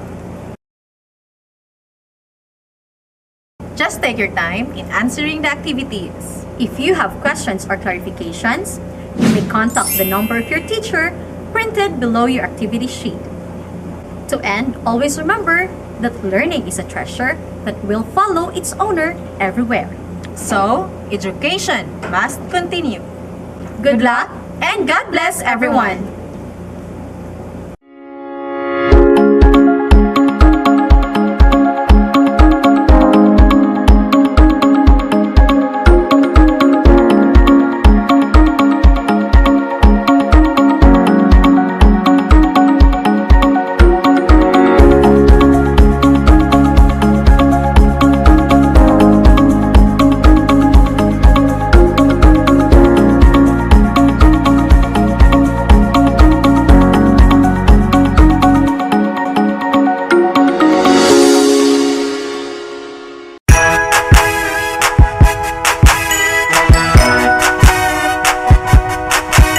We hope that you have learned the most essential lessons you need to master. See you on our next episodes. This has been Ang Tangkub. It's Tangkub, Tangkub, Tangkub time. We learn all things, it's very fun, masaya. Tugtog na. Kung gusto mong maglingaw-lingaw, mga tawag magloling hayaw, mag-joyride na. Uba na ang imong barkada, silingan o pamilya, mag-joyride na. Sinatiuntang palibot, mga lugar sulod sa tanggob, mag-ubanta. Silang gato makilaw sa sanabog sa pulaw, laagunta. Labi na yun sa huyuhoy, ugnang dapit daghanong kahoy, tala na. Maglibot tango, maglibot tango kita. Maglipay-lipay, magsakay-sakay tala. Maghihiusa, maghihigala. Let's get together, make life feel better. Kung gusto ka og entertainment, for fun and for enjoyment, no problem ka. Sinagduloy among pambato, kung usayo smart kaayo, believe jud ka. Panahon sab sa Disyembre, super kit ka aligre, malingaw gyud ka. Fireworks display daghang ganahan, musidlak sa kalangitan, mapawag gyud ka. Christmas symbols, capital of the Philippines. Ninira na ninyo makita friends, diba? Diri sa tango, maglibot tango kita. Maglipay-lipay, magsakay-sakay tala. Maghihiusa, maghihigala. Let's get together, make life feel better.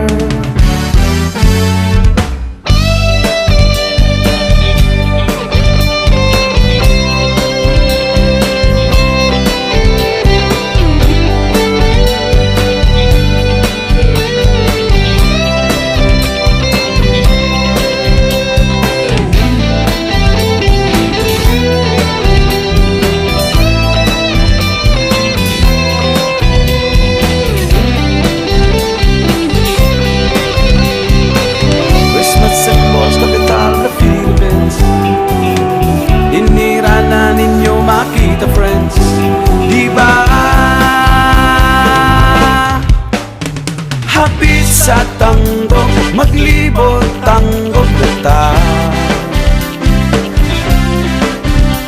Maglipay-lipay, magsakay-sakay tala.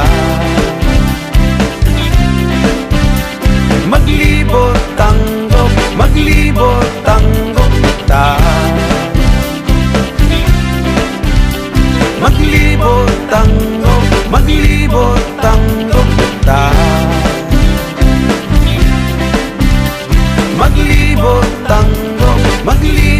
tanggol ta.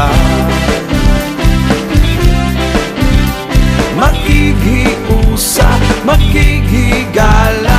Let's get together, make life feel better.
Hello, hello! Happy Tuesday, everyone! Welcome to our Astral Academy Cyber School Facebook Live. So, this is via Dip and Tayo Tanggop Facebook page. And today is Tuesday. And pag Tuesday, ako din yung makauban, si Jamaica Pundara. Ito po ang iyong likod. And of course, Ma'am Gay Soterio Saavedra. So learners, welcome sa itong Quarter 3, Week 6 here in Astral Academy Facebook Live. Now, since today is Tuesday, Ma'am Jamaica, so of course, it is Mathematics Day para sa itong Grade 7 to Grade 10 learners. correct ka diha, Ma'am Gay. So, welcome mga Mathenics! Alright, so learners, stay tuned because we will be right back after this short break. This is Astral Academy Cyber School.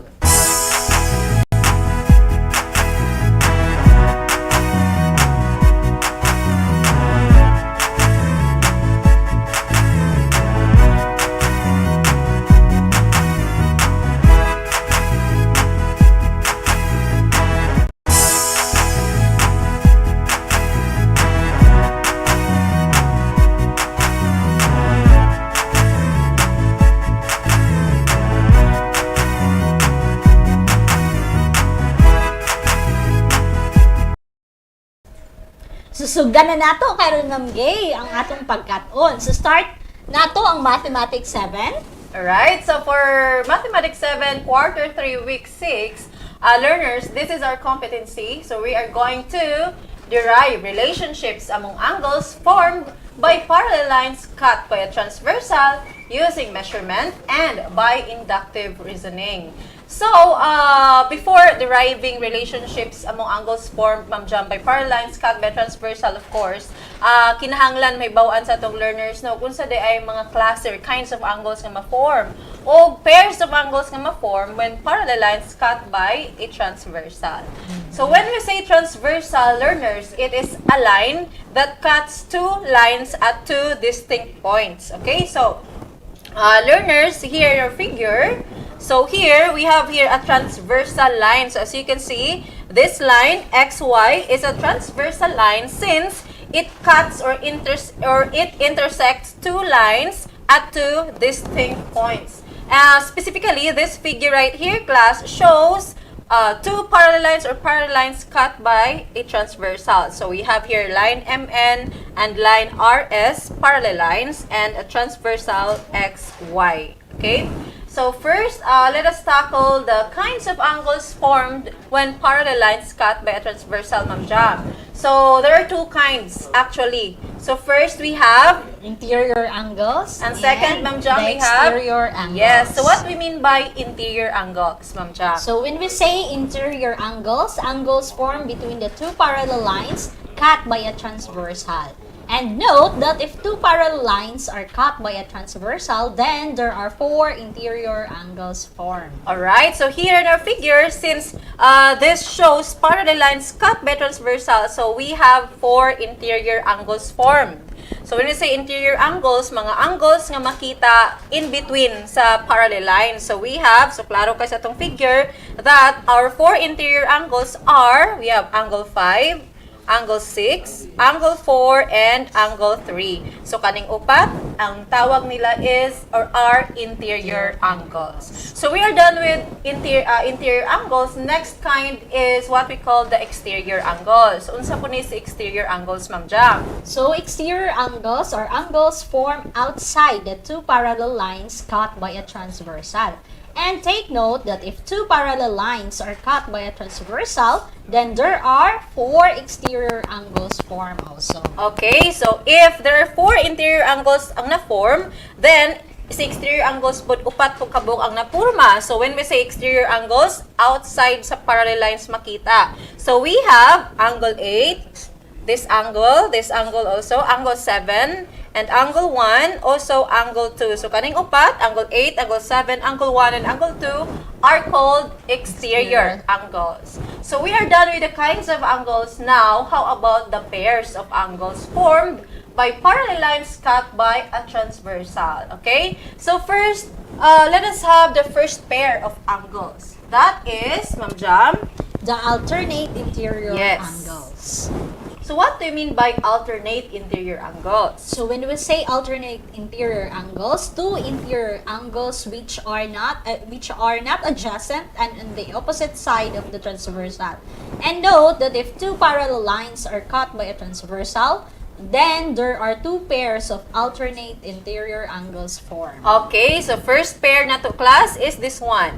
Alternate interior angle. So here in our figure, same figure sa kaganina. Mhm. So we have line MN and line RS, the parallel lines, and of course the transversal XY. So asa man ani ang pair or pairs of alternate interior angles. Take note nga, si alternate interior angles, duha ka interior angles nga not adjacent and on the opposite side of the transversal. So we have angle 5 and angle 4. No? So si angle 5 ug si angle 4 is a pair of or are a pair of alternate interior angles. As you can see, si angle 5 ug si angle 4 puro sila interior angles, dili sila adjacent, and they are on the opposite side of the transversal. So as what we have said, Ma'am Jam, duha ka pairs ang alternate interior angle. So, natay isa ka pairs, angle 5 and angle 4. So, kulangan na lang tag isa ka pair. We have also this angle 6 and angle 3. So, angle 6 and angle 3 here, class, are also called the alternate interior angles. So, again, there are two pairs of angles formed, or alternate interior angles formed. We have angle 5 and angle 4, also angle 6 and angle 3. So, atong isulat ari. So, we have angle 5 and angle 4, the alternate interior angles, and also angle 3 and Angle 6. angle 6. Okay. So, next, Ma'am Jam, is the next pair of angles is what we call the alternate exterior angles. So the alternate exterior angles are two exterior angles which are not adjacent and on the opposite side of the transversal. And take note that there are two pairs of alternate exterior angles can be formed. Okay, so two pairs gihapon sa alternate exterior angles. So, from the word exterior, so makita ginato sa mga exterior angles, no? So, unsa kahang pair or pairs of alternate exterior angles based sa atong figure. So, again, alternate exterior angles, duha ka exterior angles, not adjacent and on the opposite side of the transversal. So, we have angle 8, so this angle, and also angle 2. So, as you can see, both are exterior angles. Both are not adjacent and they are on the opposite side of the transversal. So, we have here angle 8 and angle 2.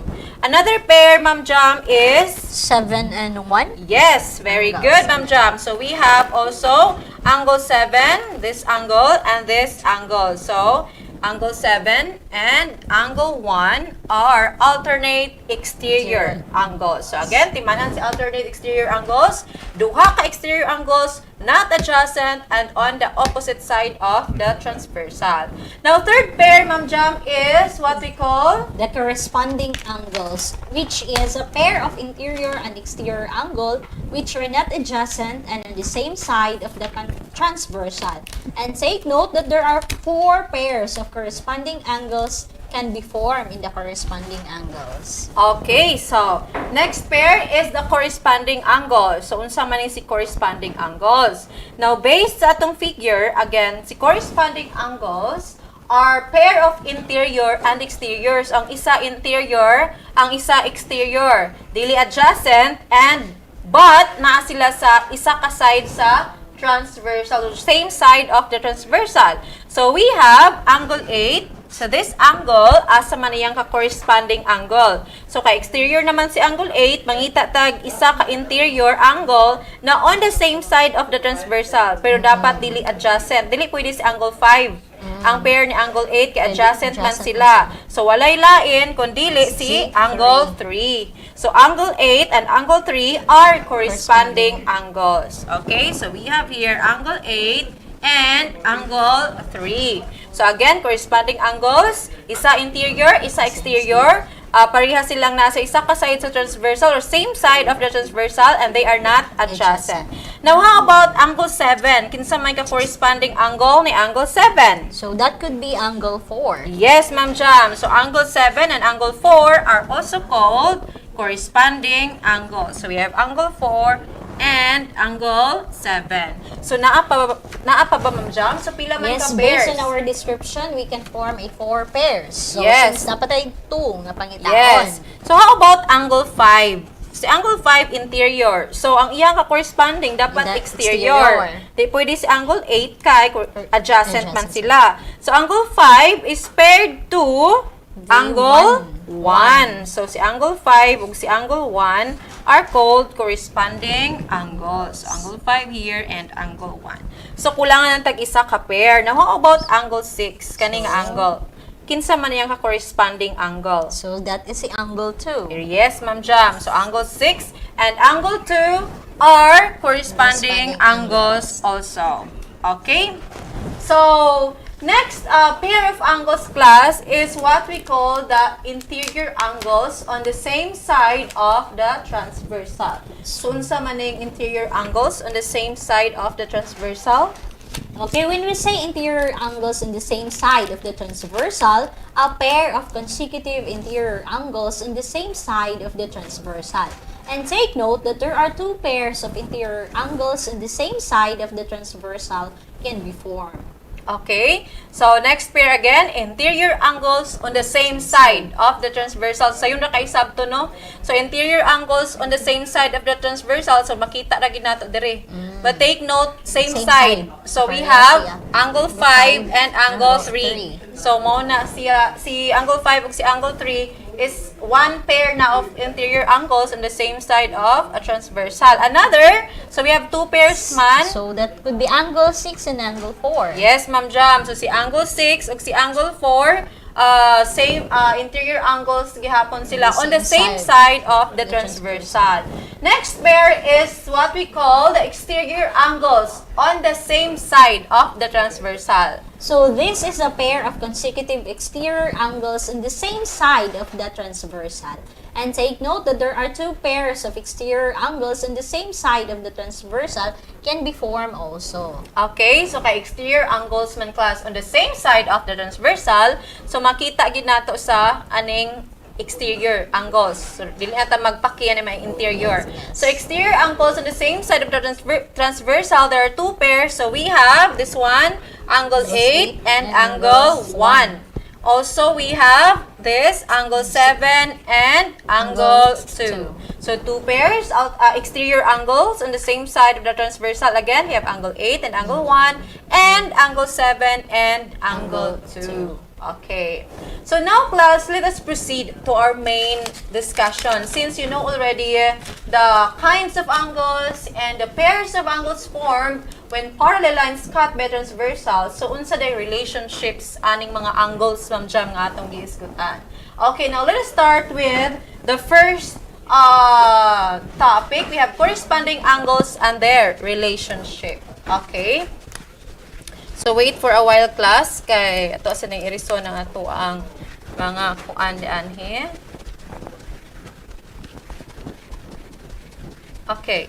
So again, first concept is corresponding angles and their relationship. Right. So palihog ko Ma'am Jam. So here, mag-base gyapon ta ani nga figure.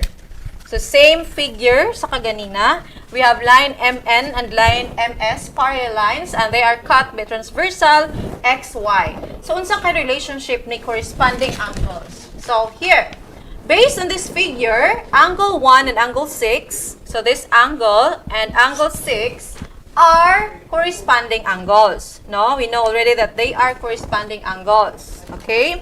Because angle 1 ba and angle 6 are corresponding angles. So, angle 1 and angle 6. So, no, they're not corresponding angles man. So, we have angle 1 and angle 5. So, here, atong ilisa na ato ang angle. So, again, angle 1 and angle 5 are corresponding angles. Isa ka exterior, isa pud ka interior angles. Okay. And then, they are not adjacent and they lie on the same side of the transversal. Okay. Next is, since atong i-derive ang relationship, Ma'am Jam, buhat kitag statement para mo come up ta silang relationship. And we know, class, that angle 5 and angle 7, okay, angle 5 and angle 7 are what? They are vertical angles, so they are congruent. Okay? Now, angle 5 and angle 7 are vertical angles, so they are congruent. So, we can say na dayon that from angle 1 here to angle 5, makaingon dayta nga sila pong duha congruent. So, unsa di relationship ni corresponding angles? So, muna gini hinumduman yung class. Corresponding angles are always congruent. So, if two lines or if two parallel lines are cut by transversal, then corresponding angles are always congruent. So, if unsay measure ni angle 1 na to dire, mo po'y measure ni angle 5. Kay congruent man sila. So, if ang measure ni angle 1 na to dire, class, supposed to be, ang measure niya is, ay butang talang 60 degrees. So, what do you think is the measure of angle 5 since they are corresponding angles man? 60. Of course, 60 degrees man. So, again, ang timanan, corresponding angles are always congruent. Okay? Now, how about the alternate interior and the alternate exterior angles? So, unsa po ilahang relationship? Okay? So, mag-base ta sa lahi nga figure, same figure class but different copy kay murag libog na kayo ato ang isa ka figure. So, here. So, we have the alternate interior and alternate exterior angles and their relationship. So, here. So, mangitatag alternate interior and alternate exterior, Ma'am Jam. So, for alternate interior, we have angle 5 and angle 4. Okay? Angle 5 and angle 4 here are alternate interior angles. Okay? And ang timan-an class, if two parallel lines are cut by transversal, dili lang kay si corresponding angles ang congruent. Also po si alternate interior angles congruent pod. Okay, so kung sa'y measure bali ni angle 5 dire, kay ka-alternate interior man niya si angle 4, so mao po measure ni angle 4. So, if si angle 5 na to dire class is 70 degrees, then ang angle 4 po na to is 70 degrees. Okay? Again, corresponding angles are always congruent, basta parallel cut by transversal. The next, alternate interior angles are always congruent, and next is alternate exterior angles po are always congruent. So, if we have angle 8 here, and may ka-alternate exterior ni angle 8, Ma'am Jam. So, if angle 8 here and angle 2, so here, angle 8 and angle 2, di ba? They are alternate exterior. Yes. So, puro sila exterior angles on the opposite side of the transversal and they are not adjacent. So here, if ang measure ni angle 8 na to here is 110 degrees, so what do you think is the measure of angle 2? So that's still 110 degrees. Yes, because ang timan-an, alternate exterior angles are always congruent. Basta gani parallel lines cut by a transversal. Ingon ani bali ang figure. Congruent gyud ang congruent. So same measure gyud. Okay? So next is the interior angles on the same side of the transversal. Unsa po kay relationship sa mga angles? So here, for interior angles on the same side of the transversal, so mangitatag angles sa figure na to, Ma'am Jam, aning interior angles on the same side of the transversal. We have here, based on our figure, we have angle 5 and angle 3. No? They are interior angles on the same side of the transversal. So kani, dili na nato matawag nga congruent si alternate si interior angles on the same side of the transversal. Kundili, ang ilang relationship is that they are supplementary. When we say supplementary, ilang measure add up to 180 degrees. Okay? So kung si angle 3 na to class is 60 degrees, what do you think is the measure of angle 5? So that is 120 to Yes. make it 180. Yes, Ma'am Jam. So, ang angle 5 na to bali is, nabali. Based on the figure, nabali ang atuang kung ano ang atuang measure. Dili true kay obtuse angle man eh. So, dapat kani siya, Ma'am Jam, ang 120. Okay. Para murag true po lang taon sa tong figure, no? Angle 5 here is acute angle man, so mo niya to ang 60 degrees. Okay. So, mag-partner gyud si 60 ug si 120, kay ilahang sum is 180. Again, interior angles on the same side of the transversal is always supplementary. Supplementary meaning, yes, degrees. ang total silang measure, ang sum is 180 degrees. Okay? So, unsa may laing, kuan na to diri, Ma'am Jam, interior angles on the same side. 6 and 4? Yes, we have 6 and 4. So, ma-apply na to ang measure diri. Angle 5 is 60 degrees. And since angle 5 and 6 a linear pair man, so supplementary sila, so 120 ni. So, kung 120 degrees angle 6, pila man ang measure ni angle 4? So 60? 60 pod. Okay. Because angle 6 plus angle 4 is 180. Okay. So 120 plus 60, 180 degrees. So diri na din pasok to si alternate interior angles congruent. 'Di ba angle 5 and 4 alternate interior, so 60 and 60, so they are congruent. Angle 6 and angle 3, 'di ba, they are alternate interior angles also, they are congruent pod. Okay.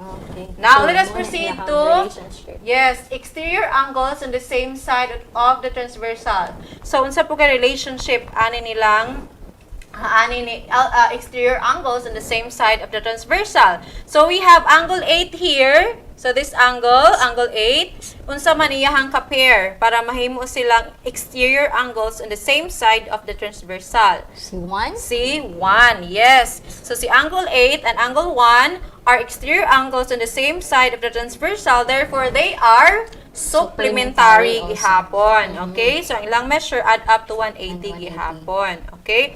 So, kay naa naman tayo angle 3 diri 120 degrees. So, si angle 1 na to, since angle 3 and 1 nag-form man sila linear pair, so 60 degrees na ni. Kay binuwi si linear pair, ang sum gapon silang measure is 180, supplementary gapon si linear pair. So, if 60 degrees si angle 1 na to, si angle 8 na to would be 120. 120, yes. Magbalik-balik, reguling 120 ug 60 sa mga measures sa angles, ma'am Jam. Basta gani parallel lines cut by a transversal. Okay? Makita man nato kay si angle 5 ug si angle 1, di ba? They are corresponding angles and corresponding angles are congruent. So 60 degrees si angle 5, 60 degrees po si angle 1. So dira na mo ma-check nagi relationship ang kada pairs of angles. As well as angle 7 and angle 2, kuan man sila class exterior angles on the same side, and since angle 8 and angle 7 form a linear pair, so they are supplementary, so 60 degrees. 60 degrees. And then for angle 2, this is 120 degrees.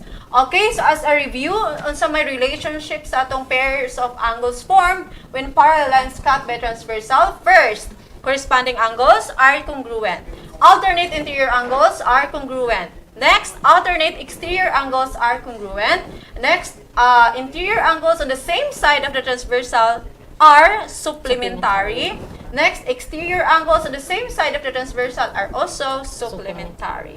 So that is all about grade 7 mathematics lesson. So for our grade 8 mathematics lesson, stay tuned. So this is Astral Academy Cyber School.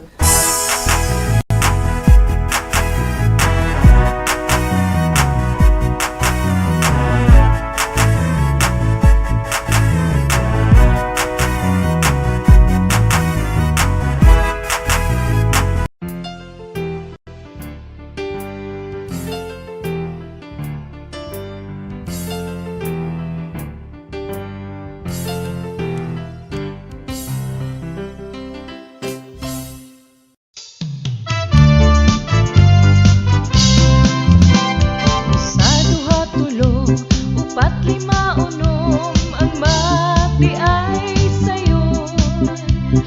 Sa duha tulo, upat lima unom, ang mati ay sayon. Addition o multiplication, subtraction o ang division. Problema dali ra sulbaron, kay ang mati ay sayon. Sa duha tulo, upat lima unom, ang mati ay sayon. Sa duha tulo, upat lima unom, ang mati ay sayon. Ang mati ay sayon. Ang mati ay sayon.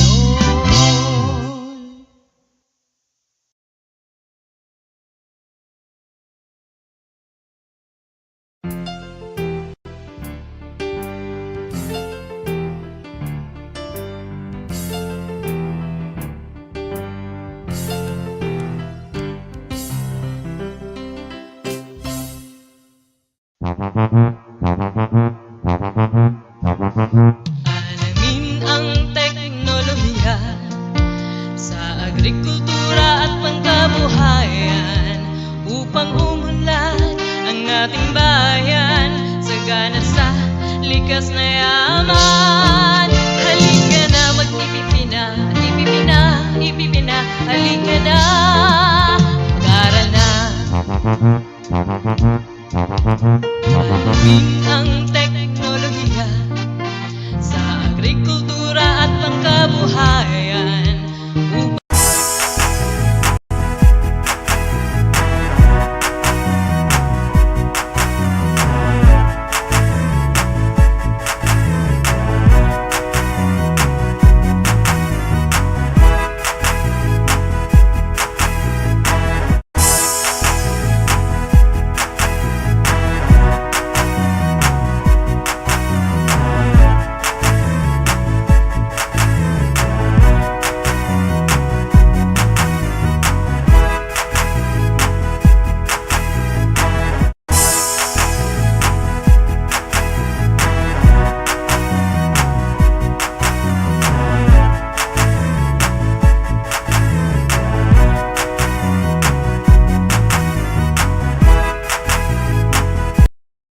still here in Astral Academy Cyber School.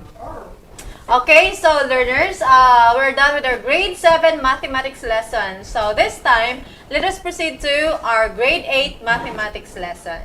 So our competency for Math 8 applies triangle congruence to construct perpendicular lines and angle bisector. So last episode, we have learned to apply the triangle congruence in constructing perpendicular lines. So this time, learners, we will learn another lesson about a triangle congruence, this applying triangle congruence to construct angle bisector. But let us first define the angle bisector. Yes. So when we say angle bisector, it is a line that splits an angle into two equal parts, or bisect means to divide it into two equal parts. Okay, so para masabtan nato or para masabtan gid ayo si angle bisector, so we have here a figure. So as you can see, this line kaning pula nga linya Ma'am Jamon ang gitawag nga angle bisector. Since it bisects this angle kaning angle, whole angle kay naka-blue nga angle, okay?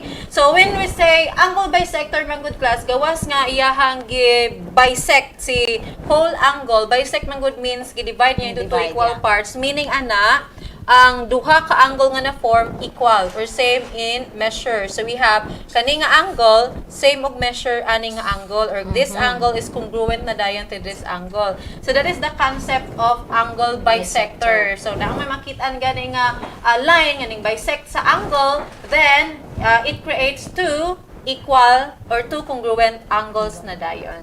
Okay? So we have also angle bisector theorem, Ma'am Jam. Unsa po na si angle bisector theorem? So the angle bisector theorem states that if a point is on the bisector of an angle, then it is equidistant from the sides of the angle. Okay, here in our example, so as you can see, we have angle XYZ. So kaning whole nga angle. But we have PY here as our angle bisector. So, sa angle bisector nga PY, we have point P nga naa sa ato ang angle bisector nga PY. So, if we have a point nga naa sa angle bisector, then it shows that from P to X or segment PX is equal na dayon to segment PZ or from P to Z. So, muna ibuot pasabot ni angle bisector theorem. So, here in our figure, we have this na dayon, XP. So, this segment XP is congruent to segment ZP. So, kung sa measure ni segment XP or segment PX, same sa measure ni PZ or ZP. Okay, that is the concept of angle bisector theorem. But, yun sa man, pagkuha na nga concept, no? So, need pa siya i-prove since theorem man siya. So, now, let us prove this theorem, class. Ito ang ma-apply si triangle congruence. So, here, given this figure, as you can see, ray YP, so this ray, is the angle bisector of the angle XYZ. So, sama sa ato ang gingon kaganina. Now, if we are going to connect points P perpendicular to XY and point P perpendicular to YZ, so point P perpendicular to XY, meaning anong perpendicular, Ma'am Jam, is ning-form siya og right angle. So, from P to this side, ning-form siya og right angle. That's perpendicular. And from point P to this side, YZ, ning-form yapon siya og right angle. That means perpendicularity. So, then, we can see two triangles na dayon. So, triangle XYP. So, this triangle XYP. So, kaning nga triangle. So, duha ka triangles ang na-form. And we have also this triangle ZYP. So, this triangle. So, two triangles ang na-form. So, YP is of course congruent to itself. Yes, kay mag-prove ta Ma'am Jam, no? A segment is always congruent to itself. That is, ang reason is reflexive property gina. So, kani si segment YP is always congruent to itself gini. Now, since YP is the angle bisector of the angle XYZ, then it shows sa dayon class that this angle is congruent to this angle, since si angle bisector YP bisect man, aning angle bisect meaning divide niya into two equal parts. So we have na this angle and this angle nga equal. And the next is since P to X perpendicular man siya ani nga line, so mao nang naatay what we call the right angle. So kani nga angle si PXY 90 degrees. So same yang measure ni PZY nga 90 degrees. So unsa man nga triangle congruence ang ning show or ning prove na dayon that XP is congruent to ZP. So ma-apply na to diri Ma'am Jam si AAS or si angle side, the angle side or the side angle congruence theorem sa isa ka triangle. So we have this angle is congruent to this angle. So we have the kanina dayon nga angle. So next is this angle is congruent to this angle by the concept of angle bisector. So how about the side? This side YP is congruent to itself man. So we have na dayon the AAS or the SAA congruence postulate that proves that these triangles are congruent. Take note class nga pag ang duha ka triangles na prove na congruent, so it follows na dayon that the remaining parts of the triangle are also congruent. Mauning si XP kani nga side is congruent ani nga side. Kaya na-prove naman ang duha ka triangle nato nga congruent by AAS congruence postulate. So that is by CP-CTC. Congruent parts of congruent triangles are always congruent. So that is why na-discuss na to ang concept or napakita nato giun sa pag-prove si angle bisector theorem. Okay, now let us apply the concept, Ma'am Jam, of angle bisector theorem by giving you an example. Okay?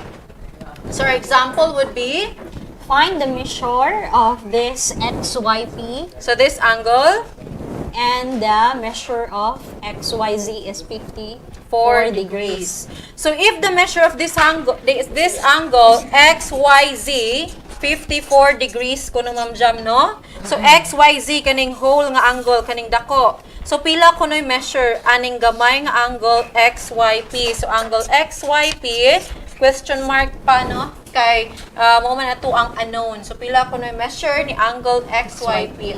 Now by angle bisector theorem, so we can say that XP is congruent to ZP, of course. So we have PX is perpendicular to YX this side, and we have PZ perpendicular to YZ this side. So PY, this line bisects angle XYZ. So yang gi-bisect ning dako nga angle. So meaning we can create a formula that measure of angle, this one, measure of angle XYP is equal to, so measure aning gamay Ma'am Jam, katunga aning measure, aning measure sa dako nga angle, kay gi-bisect man siya. So 1/2 of the measure of angle XYZ. So mao na ato ang formula. So by this formula, makasolve na dayon ta og pila ang measure ni angle XYP. So we have here angle XYP is equal to 1/2.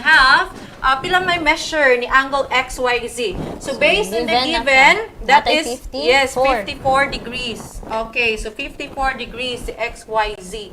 So therefore, simplifying 1/2 times 54 or 1/2 of 54, that is equal to 27 degrees. So meaning si angle XYP na to class is equal to 27 degrees. So kani nga angle.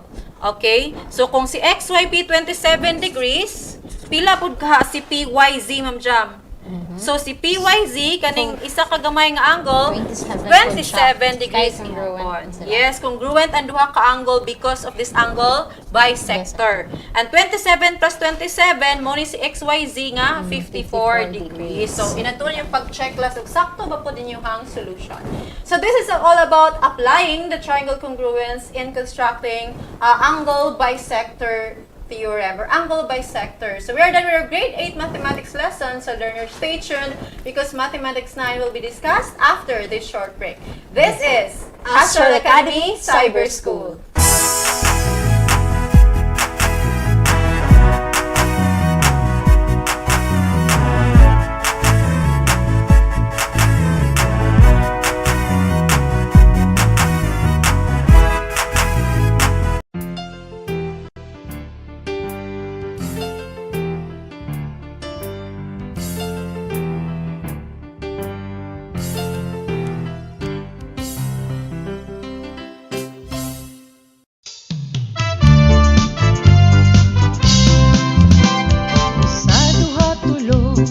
upat lima unom ang mati ay sayon.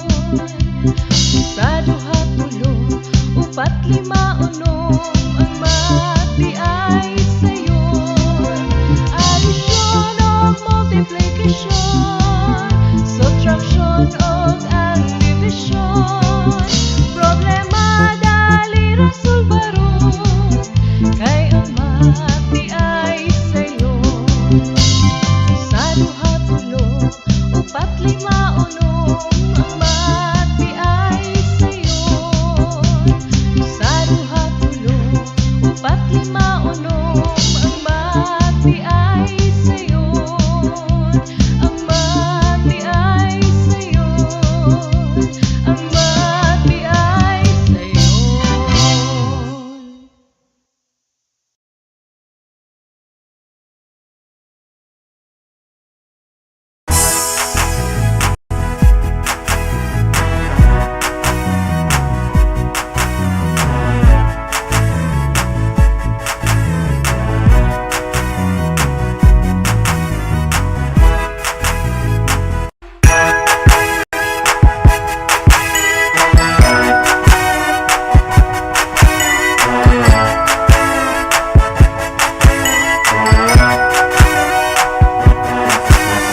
Tayo, tayo na. Buksan ang mga radyo, lina at matuto sa mga aral sa mundo. Tayo, tayo na. Pumutok na sa TV, mag-aral ng maigi to get the lessons easily. It's tangkop time. We learn all things, it's very fine, masaya. Tutok na. It's tangkop time. We learn all things, it's very fine, masaya. Tutok na.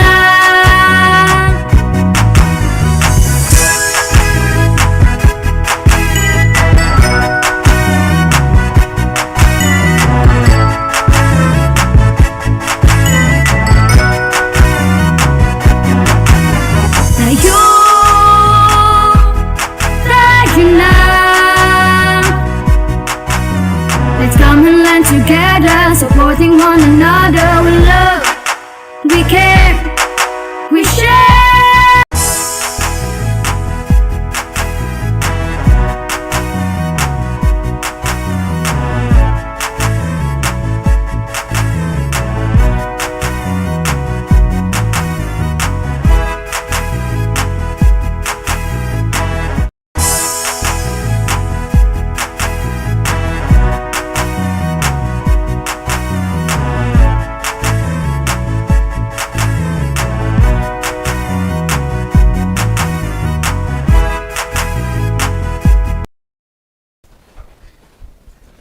And we are back, still here in Astral Academy, Cyber School. So naaday tay attendance marker nga makita ninyo sa ibabaw. So ito ang second attendance marker. So take note, learners. So naa na ta sa grade 9. So our competency for this afternoon solves problems that involving parallelograms, trapezoids, and kites. Okay. So before ta mag-solve ang mga problems, let us first define what is a diagonal.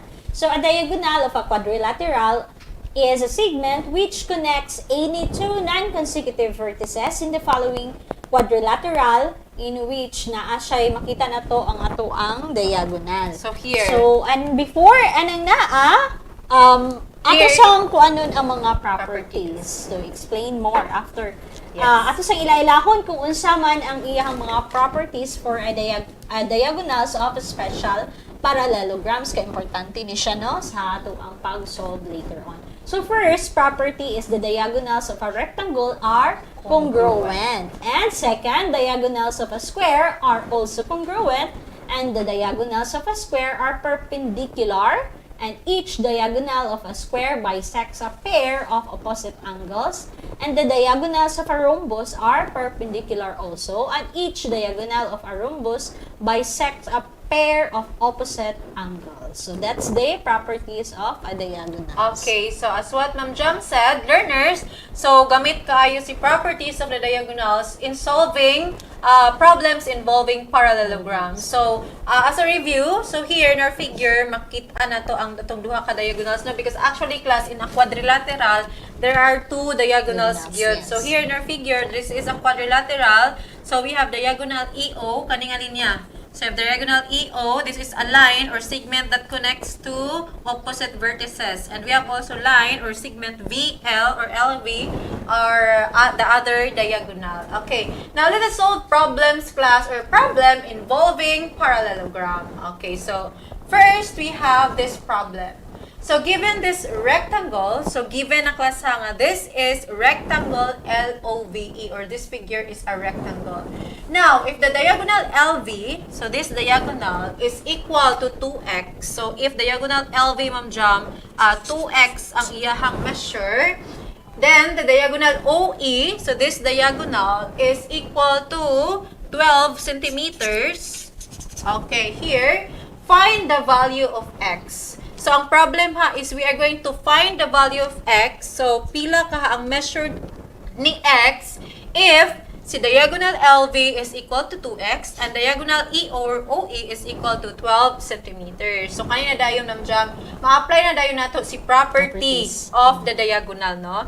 Now, since this is a rectangle, ma-apply na to ato ang property that nag-states that the diagonals of a rectangle are congruent. Okay?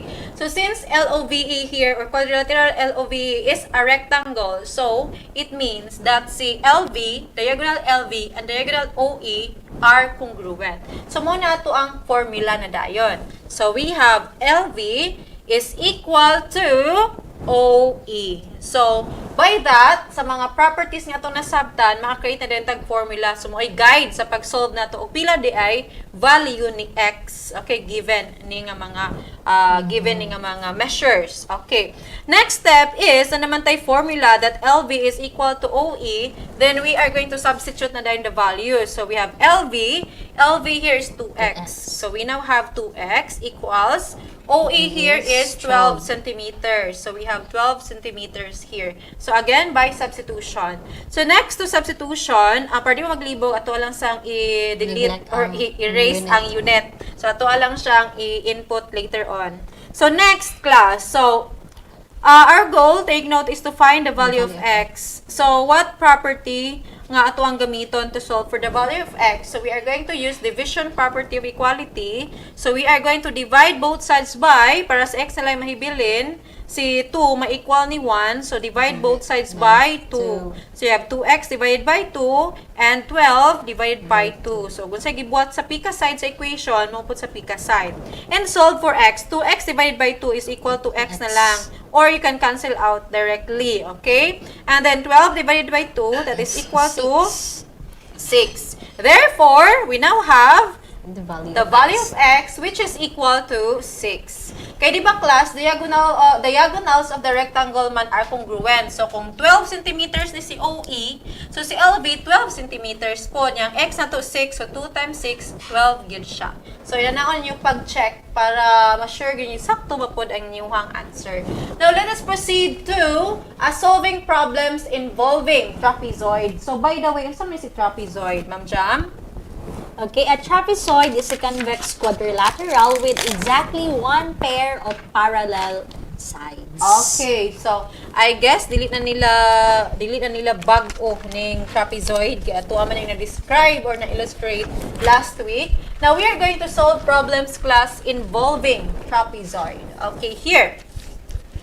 So here in our trapezoid, so we have here trapezoid A, B, C, D.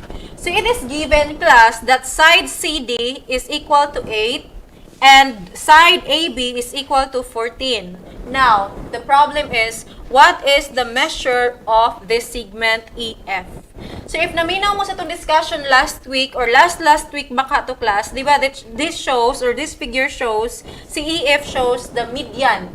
si median of a trapezoid si EF. When we say median of the trapezoid, parallel siya ni base, si EF parallel ni DC, parallel po siya ni base nga AB. And take note that the median of the trapezoid, its measure is 1/2 the sum of the lengths of the two bases. Okay, that is theorem 6. The median of the trapezoid is parallel to each base and its length is 1/2 the sum of the lengths of the bases. So, by this given illustration, makakreate na yung tag formula. Nga si EF, the median of the trapezoid, is equal to 1/2 the sum of the lengths of the bases. So, we have 1/2 times the quantity of, or 1/2 of the sum of, kung sa maninga side, we have side DC or the base plus the side AB. Okay? So, mao na siya itong formula dadayon. That si EF sa median is equal to 1/2 the sum of the measure of the two bases. So, by this formula, we can solve na dayon the measure of EF. So, let us substitute. So, we have EF is equal to 1/2. Now, since DC in our figure, its measure is 8, and AB here, its measure is 14. So, we now have this equation. EF is equal to 1/2 of 8 plus 14. Okay? Now, simplifying, so we have EF is equal to 1/2 of 8 plus 14. 22. That is 22. Okay? So, 1/2 of 22, katunga ni 22, Yes, 11. that is 11. So, therefore, the measure of EF or the measure of our median is equal to 11. So, yung nanawagig class, kung na may problem involving trapezoid or specifically involving ang median ni trapezoid, ma-apply niyo sa theorem 6 nga. Yung measure 1/2 sa sum of the lengths of the bases. Now, let us proceed to our next concept or topic. We're going to solve problem involving heights. Okay? So, here. So, we have here this figure. So, when we say kite, Ma'am Jam, it is defined as quadrilateral with two pairs of adjacent and congruent sides. So, dili na po ninyo sa itong mga learners, Ma'am Jam, kaya na-discuss na ni last week. Actually, na-describe na ni siya or na-illustrate last week. So, let's have an example. So, we're going to solve a problem involving kites. So, here. The diagonals of a kite have lengths 13 centimeters. So, given this figure, if ang WR na to is 13 cm ang yang measure, and if si diagonal OD na to 9 cm ang iyang measure, then what is the area of this kite? So ang pangutana no kay ang area ani na kite given the measure of the diagonals. Dini na dahil Ma'am Jam ma-apply ang theorem 11 nga na-discuss na po nato last week, na prove na actually last week that Theorem 11 class states that the area of a kite is half the product of the lengths of its diagonals. So, we can have the formula na dayon that the area of this kite board, so this is kite board, so if its area is 1/2, the product of the lengths of diagonals, so we have 1/2 times 9 cm times 13 cm. So, atuan lang i-substitute tayo, no? So, actually, ang yung formula is area of a kite is equal to 1/2. Kung sa may mga diagonals dire, we have 1/2 of OD times WR. Okay, na-excited si ma'am. Diretso yung substitute. But by the way, substituting, sumuna dayon ni ang kuha na to, or na come up. So, we are going to simplify now para makuha na to ang area ni given or ni kite. So, 1/2 times, pila man na si 9 times 13. 13. That is, pwede naman natukod, Ma'am Jam, ilahos na og multiply, no? Kay multiplication is a commutative. So, bisan nag-ilaw sa itong multiply, same lang gihapon ang ato ang answer. So, pila man na si 1/2 times 9 cm times 13 cm. So, that is 58.5. 58.5. Don't You can forget also the use unit. your calculator. Yes, calculator para sure good mo. So 58.5 square meters. Okay? Take note nga area ang gipangita. So ang unit na to inaagi square. Okay? Square centimeters. Sorry. So again, so given ang lengths ni diagonals OD and WR, we can find the area of the kite word, and that is 58.5 centimeters squared or square centimeters. So this is all about our Grade grade 9 mathematics lesson, Ma'am Cham. So grade 10 mathematics lesson will be discussed after this short break. This is Astral Academy Cyber School.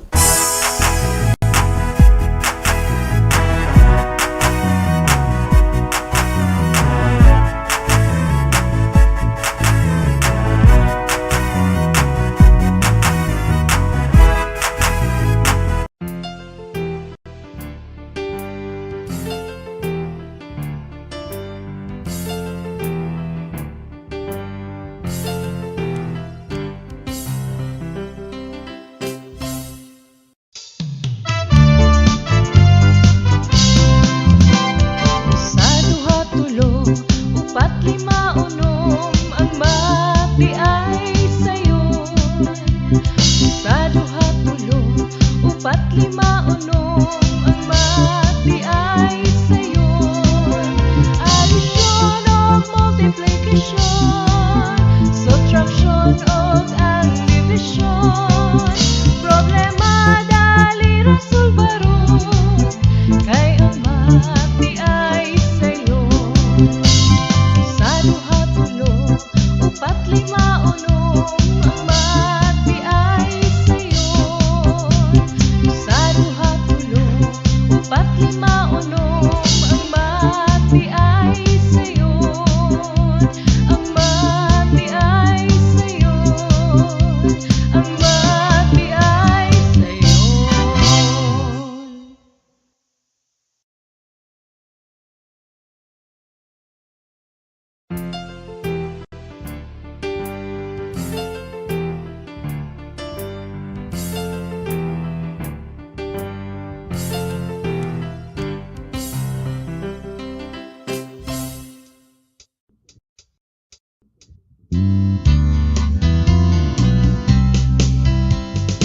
This is the way we speak.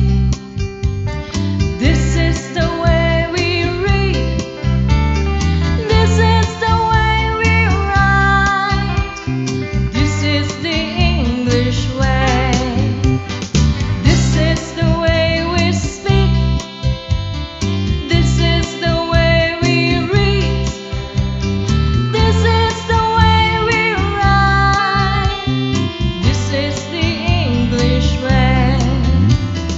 Come and learn to speak and write of the language of the world.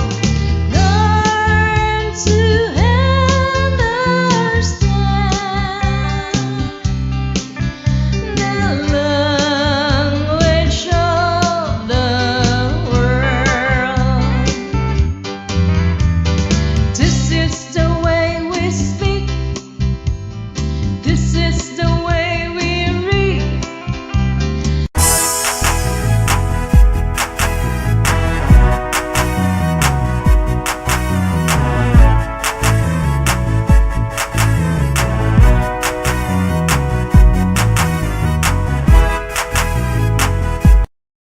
You're back, still here in Astral Academy Cyber School. So, naana ta karon sa grade 10. And our competency for this afternoon solves problem involving permutation and combination. So, last episode, we already learned permutation and combination. So, we also have seen their differences. So, again, when we say permutation, it refers to the different ways of arranging a set of object in a sequential order. So, naatay, to solve a permutation, naatay gina-follow nga formula. So, that is our formula for that is this one. So, when we say to solve for that one, the permutation of n taken r. So, nga na siya ang pagbasa. So, atong formula ana is to solve for permutation, that is n factorial divided by the difference of n minus r, then factorial. So, let us have an example of that and how to solve the permutation. So, in how many ways can 7 boys sat in a row of 5 chairs? So, naatay pito ka boys, and naa siya'y 5 lang ka chair. So, pila man ka book ways, no? Na Yes. pwede siya makalingkod. Makalingkod. Ang 5 ka boys. So, using a permutation, so we can solve that one using this formula. So, kailangan ato sang ma-identify kung unsa ang N and unsa ang R. So, when we say N is pila ang iyahang given, no? Pila ka book ang iyahang population or Yes. iyang kwadina. So, since naa siya pito ka boys, so our N in here is equal to 7. And since ang R is pila man atong kwaon out anang na ang population. So magkuha lang ta since naa siya available nga chair is 5 only chairs. 5. So man itong gitawag nga R which is 5.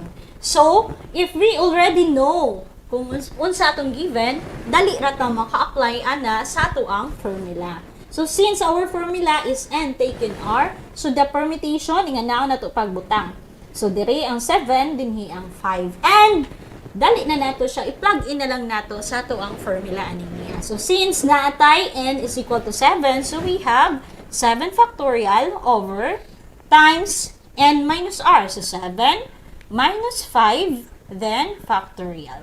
So, that means, that is, when we say 7 factorial, so meaning i-times na to siya, magkagamay no 7 times 6 times 5 times 4 times 3 times 2 and times 1. So, yung naon man ang atong ang pagsulat sa ato ang factorials. And another is denominator na tay 7 minus 5 is 2 na lang. So, copy also the factorial. And since 2 factorial is 2 times 1.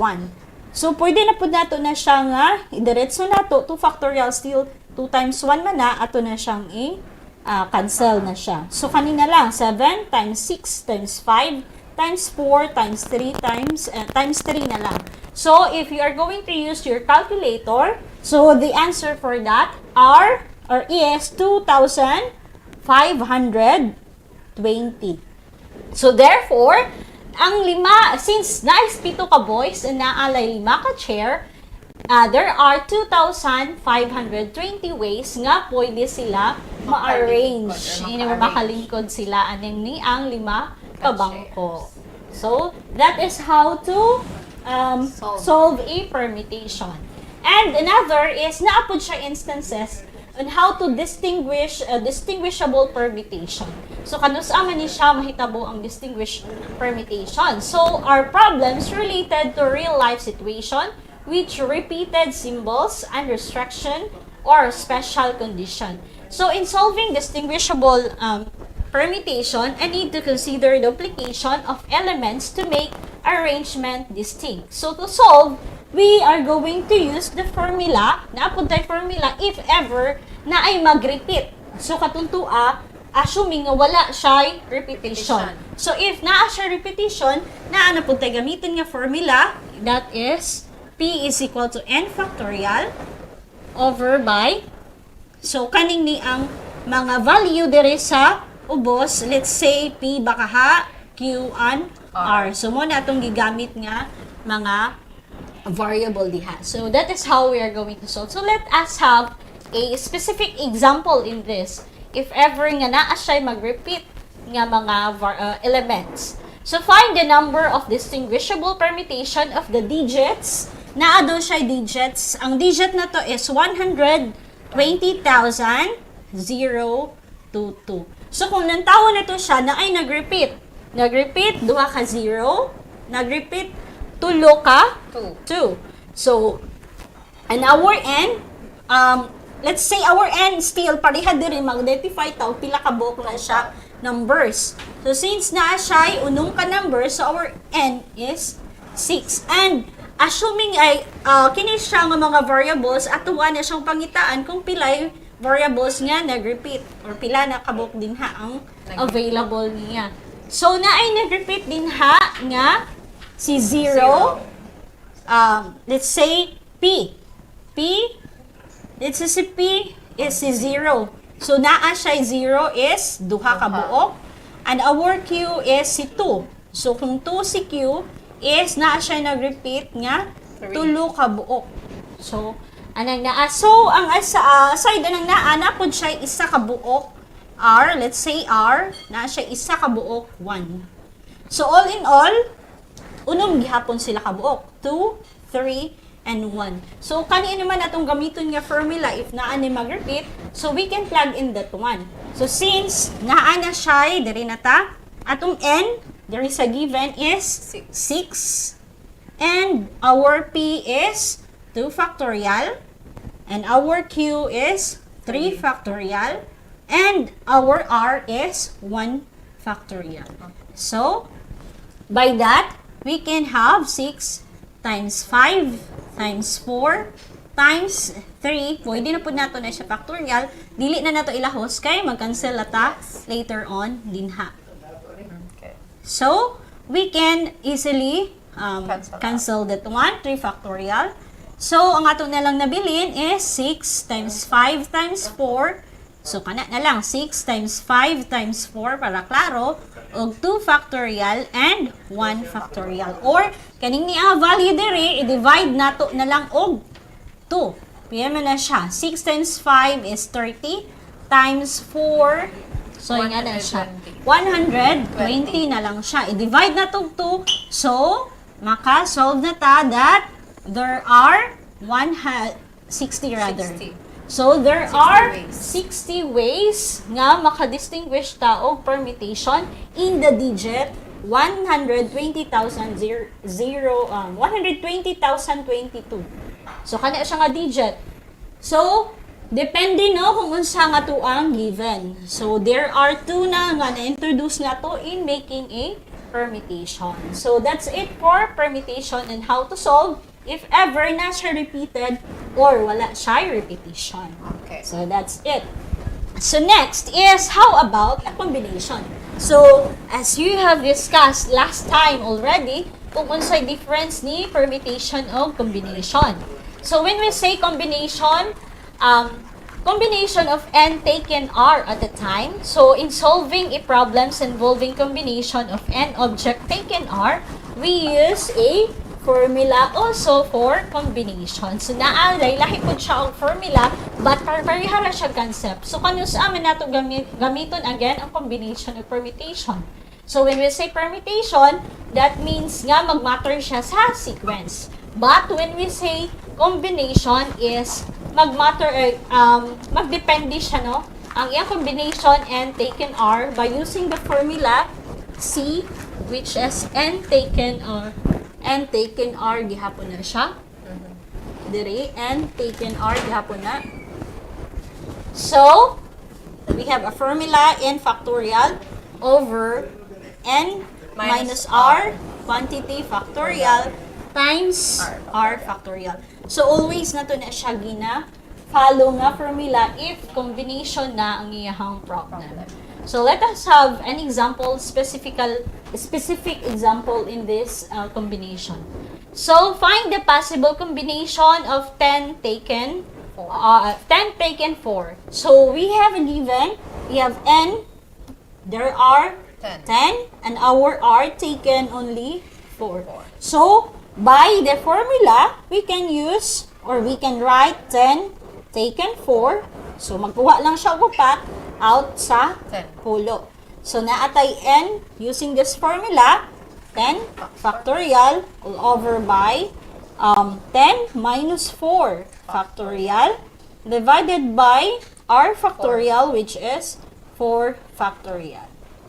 So, by solving that one, that means na siya 10 times 9 times 8 times 7 times 6 factorial lang ta. Diha ta kay kabalo naman tang 10 minus 1 is naanay 10 minus 4. 6 minus 4 rather 10 minus 4 rather is 6 factorial.